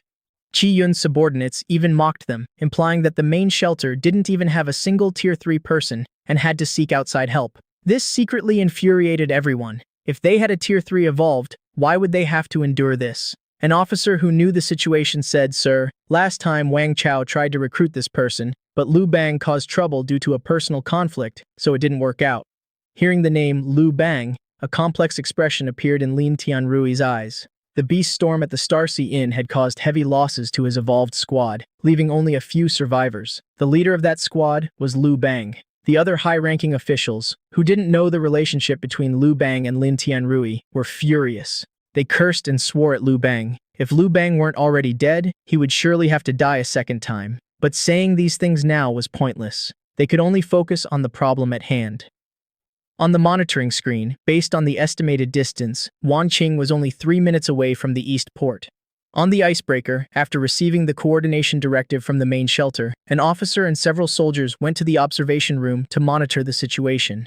The images from the main shelter were transmitted here. When they saw the wild boars appear on the road in front of the truck, everyone was disheartened. And when they saw the boars suddenly disappear, they were even more bewildered. Before Lin Tianrui even gave the order, they had already started replaying the video. Seeing Linshi and the Demon King's explosive speed and terrifying power in the video, and the scene of him saving Wanqing in the nick of time by knocking away the boars, the observation room erupted with exclamations of shock. "I told you that kid. He's got a tough life. He's not going to die that easily. Thank goodness for that mysterious person. He's way too strong. Is that something a human can even do?" The most excited person was none other than Qin Shuang in the observation room. At first, Qin Shuang only felt that Linshi was very strong. Seeing the image of Linshi appear on the monitoring screen, Qin Shuang finally knew just how strong he really was. Now she knew that Linshi was following that large truck. That meant he would definitely come to the port next. She would have a chance to see Linshi. Qin Shuang gently touched the small notebook in her pocket. Inside were her notes on the methods for operating the icebreaker, which she had secretly observed and recorded from the control room during this time. Some of the other content was what she had learned from the staff in the cockpit by trading medicine. At first, Qin Shuang planned to find an opportunity to give it to Linshi the next time the icebreaker docked. But she didn't feel comfortable entrusting this task to someone else because she temporarily couldn't leave the icebreaker herself. Now that she had the chance to give it to Linshi with her own hands, how could Qin Shuang not be happy? As they neared the port, the blizzard grew even worse. The storm winds howled, whipping up a sky full of snow, slamming against the large truck's windshield. Visibility was near zero. The windshield even made a slight creaking sound. The entire truck, facing the resistance of the blizzard, had to slow down. Nearing the port, Wanqing could barely see the road ahead, and the beast pack behind was getting closer and closer to the truck. Linshi continued to follow the truck into the port. Just as the truck was about to drive onto the sea area covered in thick snow, suddenly, from within the beast pack, a Tier 3 leopard accelerated and leaped onto the truck's cargo bed. The Tier 3 leopard's sudden jump onto the truck's cargo bed gave Linshi a start. The situation at this moment was extremely dangerous. They were on a truck moving at high speed. Any incident could cause it to flip. The truck shook for a moment, then stabilized. At the same time, it accelerated. Linshi breathed a sigh of relief. After coming all this way, he didn't want the effort he'd put into this operation to go down the drain. Failing at this point would be as frustrating as watching a movie that gets cut off halfway through. At this moment, he wasn't far from the beast pack. Occasionally, a few agile monkeys would break away from the pack to attack Linshi, but most of them ended up dead, one by one, two by two. Finally, the Tier 4 saber-toothed tiger let out a roar, and no other beast dared to come and bother Linshi anymore. This saber-toothed tiger had high intelligence, but it had never been educated, nor had it experienced the deceptions and calculations of the world. It couldn't understand human thoughts. Perhaps in its perception, Linshi was a competitor for this batch of frozen fish. There was a lot of frozen fish, and Linshi was very strong, so the saber-toothed tiger didn't mind sharing a little with him. The world of jungle animals was still too naive. If it were in the human world, after experiencing Linshi's one-on-one tutoring, that Demon King would have long since realized something was amiss. The truck accelerated, heading straight for the vast white sea. Lin Tianrui and the others had chosen a location a few hundred meters from the port. The sea here hadn't been broken up by the icebreaker. The surface was covered with a thick layer of snow, making it look no different from any other flat land. The beast pack followed the truck onto the sea without the slightest hesitation. But before they had gone far, the truck suddenly swerved sharply. This sudden change could only lead to one result. The truck lost control and flipped onto its side. I didn't expect it to flip over in the end. Linshi had guessed what might happen. When the Tier 3 leopard jumped onto the truck, he thought the truck would flip immediately, but it didn't. This meant the driver was very likely an evolved. To avoid flipping, he had unlocked his genes and performed an extreme maneuver. But this driver was probably only a Tier 1 evolved. After unlocking his genes, no one could perform such a difficult maneuver while dealing with the after effects of gene unlocking. Therefore, he quickly lost control of the vehicle. The truck, like a drunkard, crashed to the ground with a thud. Due to its high speed, it rolled 10 times on the sea surface, carving a long path before coming to a stop. The leopard on the cargo bed, which had been about to attack the cab, was also thrown off by the force. When it managed to stand up, its 2 legs were already deformed, showing that even wild beasts couldn't escape this kind of traffic accident. After the truck flipped, the frozen fish in the cargo bed spilled out, scattering in a long line. The beast pack swarmed forward, rushing into the pile of frozen fish. Linshi rode the Demon King toward the heavily deformed truck. Arriving beside it, Linshi quickly dismounted and approached the cab. The side and front windshields of the truck's cab were shattered. The driver's face was covered in blood, and his body had numerous cuts from glass shards. One of his arms was bent at an unnatural angle. He was unconscious. Perhaps it was because an evolved's physique is superior to an ordinary person's. Coupled with the soft, snow-covered ground, the driver wasn't severely injured. Linshi first checked the man's pulse. He wasn't dead, but if no one came to rescue him, this soldier would soon be torn apart by the primal beasts behind him, drawn by the scent of fresh blood. Even if he were conscious, it would be difficult to escape the fate of being caught by the primal beasts. Linshi glanced around. This location was definitely not the ideal spot according to the plan. The distance to the port was too close, less than a kilometer. There was no sign of an icebreaker nearby. But now that they were on the sea, even if they hadn't reached the destination, they weren't far off. The icebreaker should be nearby. Linshi unbuckled the seatbelt, pulled the man out of the truck's cab, and placed him on the Demon King's back. He greatly respected people like this who were willing to sacrifice for the collective, for their unit, and one could even say, for their country. Although he couldn't become such a person, just like the Li Wei he had met before, these soldiers needed to live longer for humanity to have a chance to change. After that, Linshi took advantage of the time before any primal beasts arrived, mounted the Demon King himself, and quickly bypassed the beast pack to return to the shore. Linshi was unaware that the surveillance camera in the front of the large truck's cab was still functioning normally due to its placement. Moreover, because the truck had flipped, the camera had rotated to face the cab. The entire scene of him rescuing Wan Qing was recorded. Behind the beast pack, a team of 20 official evolved was closely following them. At this time, they were about to reach the port. Lin Tianrui's voice came from within the all-terrain vehicles. Evolve Team 2, Evolve Team 3, on my command. Immediately find Li Erhao to bring the injured comrade Wan Qing back to the unit. Do not engage in conflict with Li Erhao. Protect comrade Li Erhao's life at all costs. Among the 20 people, 2 responded in unison, yes sir. The 2 commanding officers of the teams this time were 2 newly promoted officers. At the same time, they were also 2 Tier 2 evolved. One of those 2 was Li Wei, the one who had a previous encounter with Linshi. Half a year into the apocalypse, Li Wei had already been promoted to a Tier 2 evolved. Although he had the help of the military's potions, it was undeniable that Li Wei was very talented. The other person was a Tier 2 evolved who had recently joined the shelter. His name was Lu Ting. Before the apocalypse, he was a police officer. He had only recently come to Sha City and joined the shelter. If Lin Shi saw this person, he would recognize him. Before the apocalypse, when Lin Shai was using a warehouse to stockpile goods in High City, he was harassed by Li Duoyu and his men. After he called the police, Lu Ting was among the officers who arrived. Lu Ting openly favored Li Duoyu. If Lin Shi hadn't had evidence and posted it online, he probably would have been thrown in jail back then. After that incident, Lu Ting was disciplined, stripped of his captain rank, and forced to resign. Unexpectedly, this person had moved to Sha City. Very quickly, the evolved team saw the figure of Lin Shi riding the Demon King appear in the snowstorm. Target spotted. Seeing the giant Demon King, these evolved, despite having received Lin Tianrui's orders, couldn't help but feel a little tense. Lin Shi didn't get too close. About 100 meters away, he placed Wan Qing on the snowy ground, then turned to leave. "Wait!" Li Wei shouted towards Lin Shi's retreating back. Lin Shi stopped. Li Wei jogged up to Lin Shi, stood at attention, and gave a military salute. He looked at Lin Shi with a grateful expression. "Thank you for saving our comrade." Lin Shi was wearing a mask. Plus, his current physique was different from half a year ago, so Li Wei didn't recognize him. But that didn't affect Li Wei's gratitude. Wan Qing and Li Wei had a very good relationship in the army. This time, when he heard that Wan Qing had accepted the mission, Li Wei immediately volunteered to take on the rear support mission. Lin Shi saw Li Wei's familiar face and was reminded of the scene at the Jia City Art Academy. This man had risked his life to save Xu Qin, and he had even interrogated him. It had been a long time. Li Wei no longer had that flustered, clumsy look from before. His face was a bit rough from the wind and snow, but it exuded a sense of resolve. Under the mask, the corner of Lin Shi's mouth curled up slightly. He lowered his voice and said, "If you're going to thank me, then get straight to the point. Tell your commander, I want gene potions." Li Wei was stunned by Lin Shi's blunt request. By the time he came to his senses, Linshi had already mounted the Demon King and turned to leave. Lu Ting arranged for people to put Wan Qing in a vehicle. 2 evolved were ordered to take Wan Qing back to the main shelter for treatment.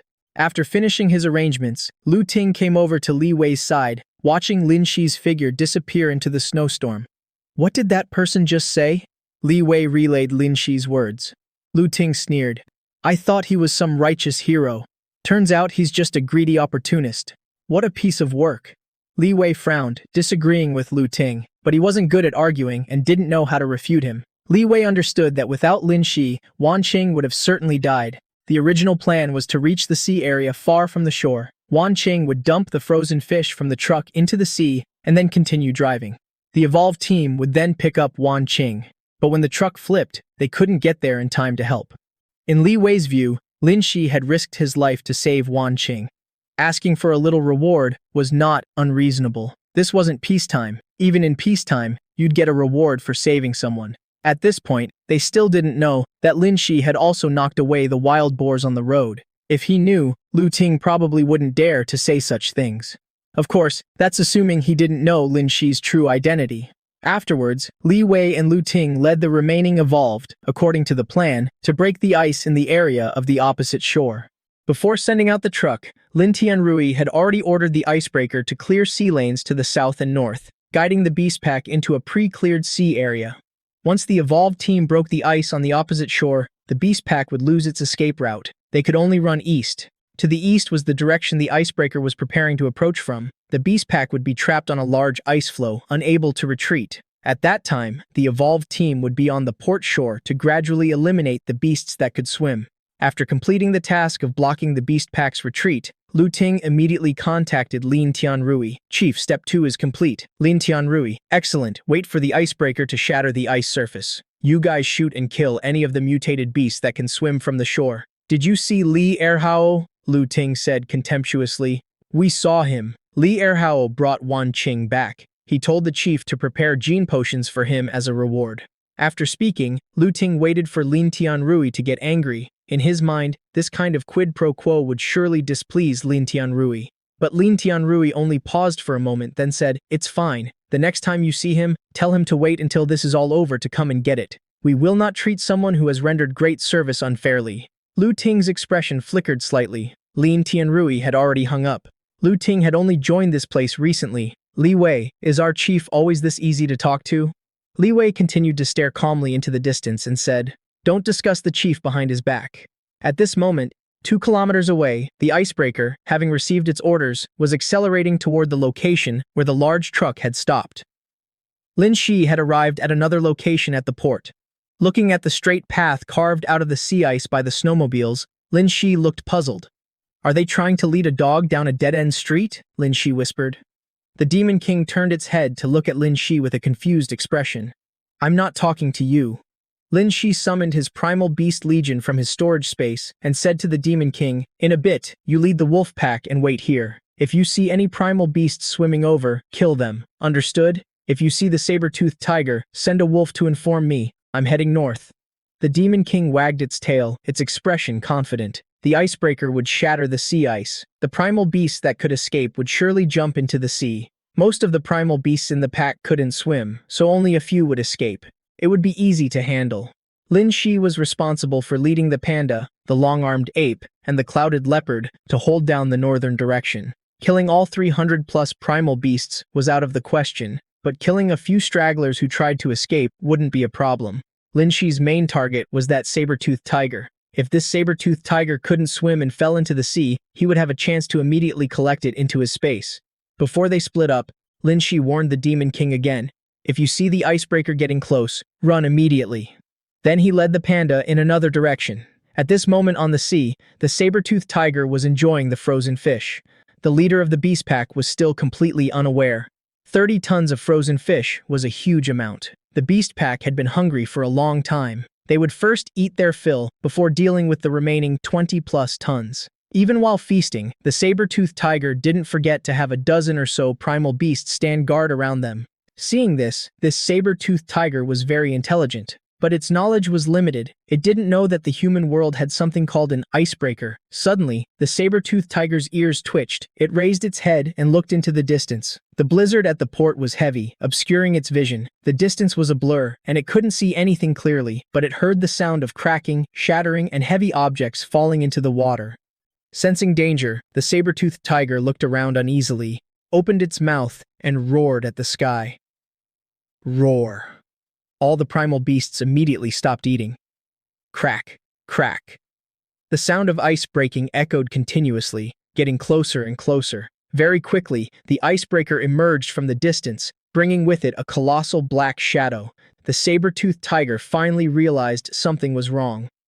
Roar! It let out an angry roar, turned, and fled. The remaining primal beasts immediately followed. A few Tier 1 primal beasts, seeing so much food, their eyes turned red, and they refused to leave. But the saber-toothed tiger didn't turn back to gather its subordinates. Instead, it charged toward the shore. The distance of over 1,000 meters was quickly covered, but when it reached the end, what lay before it was not the shore, but a wide expanse of water several dozen meters across, separated by a huge strip of ice. Accompanying this was the sound of dense gunfire. Linshi stood at the crack in the ice, watching the saber-toothed tiger and its pack run around like headless flies on the vast ice surface. However, 3 sides of the sea had been cut off, and in the only remaining direction of escape, the icebreaker was charging at full speed. This beast pack was trapped. They would either be crushed to death by the icebreaker or fall into the icy sea. Either way, this beast tide was no longer a threat. Very quickly, the massive icebreaker appeared in Linshi's line of sight. Watching the icebreaker get closer and closer, the saber-toothed tiger let out a roar of helplessness and fury. It jumped into the sea first. A few primal beasts followed suit, also jumping into the sea. There were still many primal beasts that looked at the sea but didn't dare to jump. But when the icebreaker collided, the ice surface cracked with several long fissures. Very quickly, the other primal beasts were pushed into the water. Those that didn't fall into the water were directly hit by the icebreaker, turning into a pile of mush that fell into the sea. Linshi found a spot next to the ice floe, dug a pit, and hid inside with the great panda, the clouded leopard, and the long-armed ape, waiting for prey to fall into their trap. Very quickly, the first fox that fell into the water swam with all its might to the side of the ice floe and climbed up. This Tier 3 fox had previously been checking the situation in various directions with the saber-toothed tiger. It was very intelligent. With a glance, it had seen that in one direction, there was a pack of wolves. Although wolves and foxes were not from the same pack, right now, all primal beasts were one family. Primal beasts were always more trustworthy than the despicable and cunning human race. Therefore, when it jumped into the water, this fox swam toward the Demon King's wolf pack. The wolf pack waited silently on the shore. As the fox swam over as fast as it could, they showed no signs of aggression. When the fox struggled to climb ashore, a Tier 2 wolf even used its paw to help pull the red fox up. The fox's eyes showed a human-like look of gratitude. Soaked to the bone, the fox shivered in the cold wind. The wolf used its paw to point at a newly dug snow pit nearby. It gestured for the fox to go in and shelter from the wind. Primal beasts of Tier 2 and above could already communicate across species. The fox's eyes showed even more emotion. Without a shred of doubt, it walked toward the pit. And then, it saw the Demon King smiling slyly inside the pit. The fox realized something was wrong and wanted to retreat, but the wolf pack had already surrounded it from behind. The wolf that had just pulled it ashore from behind knocked the fox into the pit. The fox let out a yelp, and very quickly, there was no more sound. The wolf pack returned to the edge of the ice floe, waiting for the next prey. Very quickly, their harvest was plentiful. Linshi probably never expected that the Demon King's side would be where the most primal beasts came ashore, and also the easiest place to capture them. The situation on Linshi's side was also very good. As soon as a primal beast climbed onto the ice floe, he and his 3 beasts would immediately attack. Before long, there were more than 20 primal beast carcasses lying scattered about. The long-armed ape and the clouded leopard fought with extreme ferocity. The clouded leopard tore apart the primal beast's corpses while swallowing them, replenishing its stamina and primal power. It fought to sustain the fight. The long-armed ape, after eating that poisonous mutated plant last time, had evolved into a poison ape. Now its claws carried a paralyzing toxin. One swipe would weaken a primal beast, and then it would be beaten to death immediately. The great panda held the sorghum cake Linshi had given it, munching away while sending a primal beast flying with a single swipe. It didn't forget to turn back and make a pitiful face at Linshi. Linshi held his large axe, and every chop either injured or killed a primal beast. On the long ice floe, one person and 3 beasts had to constantly run back and forth to eliminate the primal beasts climbing ashore. As time went on, the number of primal beasts killed grew. It wasn't until the number of primal beasts coming ashore dwindled and the icebreaker docked that Linshi stopped. He went to meet up with the Demon King. At the port, Li Wei and Lu Ting were guarding the shore. They were using armor-piercing rounds, combined with the close range, attacking from a height of 2 meters above the sea. The primal beasts swimming to the shore became living targets, quickly riddled with thousands of holes under the dense barrage of bullets. Primal beasts of Tier 3 and below died within minutes. The blood dyed a large area of the sea near the shore red. Seeing their comrades being slaughtered, the Tier 3 primal beasts turned and fled. The group of Evolved fought with great ease and joy. "Come on, you animals still so big, huh? Yeah, die, let's see how tough you are, see if you dare to eat people again." But these jubilant Evolved had no idea that the saber-toothed tiger, tricked by the humans, was filled with resentment and anger. It had dived into the sea and was secretly swimming close to the ice floe. Only half of its head and a pair of blood-red eyes were exposed above the water. At that moment, the saber-toothed tiger was positioned above a Tier 1 Evolved. He was busy shooting at a mutated wild boar a few meters away, completely oblivious to the pair of eyes beneath the water. It wasn't until water splashed everywhere, accompanied by a loud splash, that the saber-toothed tiger's massive body shot out of the water and pounced on that Evolved. The man had just enough time to react, but it was too late. Sharp claws pierced the Evolved's chest, and then a powerful blow slammed him to the ground. This Evolved was as dead as could be. The saber-toothed tiger tossed the corpse aside like trash, and quickly charged at the other panicked Evolved. It was only then that everyone snapped out of it. Saber-toothed tiger attack. The Evolved team frantically fired their bullets at the saber-toothed tiger. Quickly, expressions of horror and disbelief appeared on their faces. "Chief, the bullets don't seem to be effective." This team had dealt with Tier 3 primal beasts before, but they had never encountered a Tier 4. Tier 3 primal beasts already had very tough hides and muscles. Regular bullets couldn't penetrate them. Only armor-piercing rounds could injure them. But when fired at the saber-toothed tiger, they just ricocheted off. They couldn't even break its skin. Feeling the pain, the saber-toothed tiger's eyes grew redder. It charged toward and Evolved with even greater speed. The saber-toothed tiger was 5 meters tall. When it charged, its body length was nearly equal to that of the largest mammal that had ever existed on the continent before the apocalypse. It opened its mouth as large as a washbasin and lunged straight at an Evolved. The Evolved, who was its second target, had intended to break away to call for help, but he was horrified to find that his body wouldn't obey his commands. He couldn't even activate his genes. The saber-toothed tiger was as fast as lightning. Before the others could react, its sharp teeth had already crushed that Evolved's skull. Fresh blood dripped from the fur around the saber-toothed tiger's mouth onto the snow. Its massive, beastly eyes were fierce, filled with killing intent and rage as they swept over the remaining Evolved. Roar! Li Wei and Lu Ting exchanged a look and shouted in unison, "Retreat!" The other Evolved seemed to have been waiting for this command and immediately turned to flee. Some even dropped the guns in their hands, but Li Wei drew a greatsword that glinted with cold light from his back. Instead of retreating, he advanced. Staring at the saber-toothed tiger, he said, "We'll hold it off together." This was naturally said to Lu Ting. Both of them were Tier 2 Evolved. Only they could hold back the saber-toothed tiger for a while. If they didn't, with that tiger's speed, none of those Tier 1 Evolved would escape. Lu Ting looked at the massive and ferocious saber-toothed tiger, then at the men who had already broken formation and fled. A fierce struggle played out in his eyes. Finally, he also drew a machete from his back and followed Li Wei into the fight. On Linshi's side, after recalling the great panda and his other beasts into his storage space, he immediately entered the water. He swam toward the Demon King's ice floe. On his way underwater, Linshi also collected more than 30 primal beast carcasses that had drowned because they couldn't swim. At this time, the icebreaker had already begun its salvage operations. To avoid being discovered, Linshi didn't stay underwater for too long. Otherwise, he could have collected even more. When Linshi swam to the Demon King's ice floe, he saw a pack of wolves standing on the ice, their eyes shining as they stared at him, emerging from the water. But when they saw it was Linshi, most of the wolves in the pack showed a look of disappointment, as if regretting that the one who swam over was Linshi and not another primal beast. The Demon King was not among the wolf pack. Linshi had to go ashore and search for a bit before he found the Demon King in a huge pit behind the pack. The area behind was obscured by the wolves. It was a very large pit. At this moment, the Demon King was standing at the edge of the pit, having just killed a Tier 2 monkey and then very skillfully tossed its body into the pit. In the large pit, it was filled with the carcasses of various primal beasts, packed to the brim. Smelling Linshi, the Demon King rushed over to him, rubbing against him, its doggy face full of a plea for praise. "You all did this?" Linshi asked in astonishment. There were no other primal beasts here besides the Demon King and its wolf pack. But Linshi was still stunned by the number of primal beasts in the pit. He reached out and touched a primal beast carcass in the pit.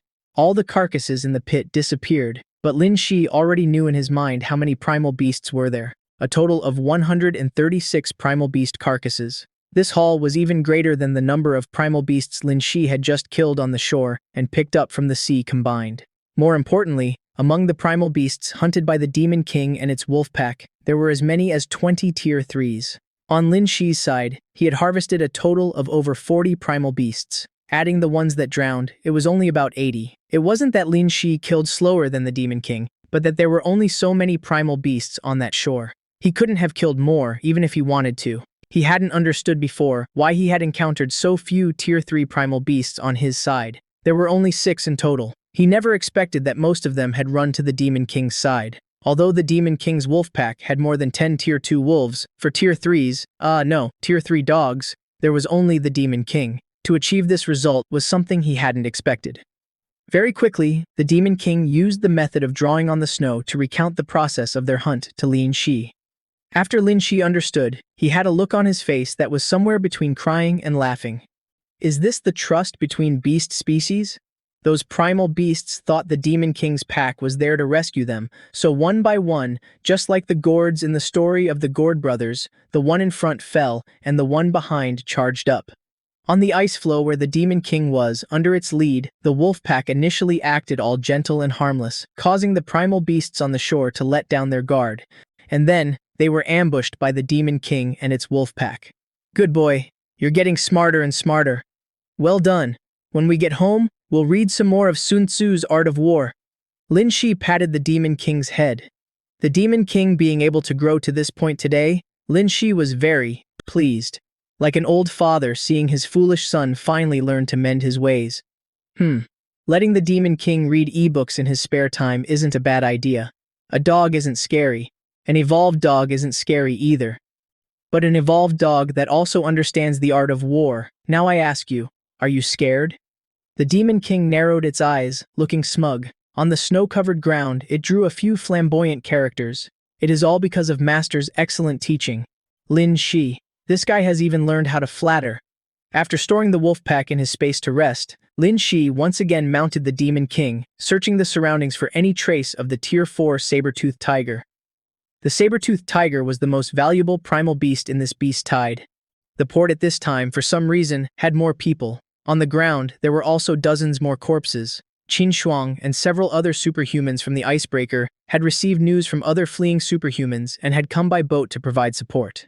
If not for them, Li Wei and Lu Ting would be dead by now. Li Wei's right arm was lost, hanging limply. Fresh blood flowed from his sleeve, dyeing his entire arm red. The greatsword that had been glinting with cold light was now held in his left hand, broken in two, and Lu Ting beside him was no better off. His originally clean clothes were now in tatters. 3 long scratches had torn through Lu Ting's coat, revealing a mangled wound, flesh and bone a mess, deep enough to see the bone.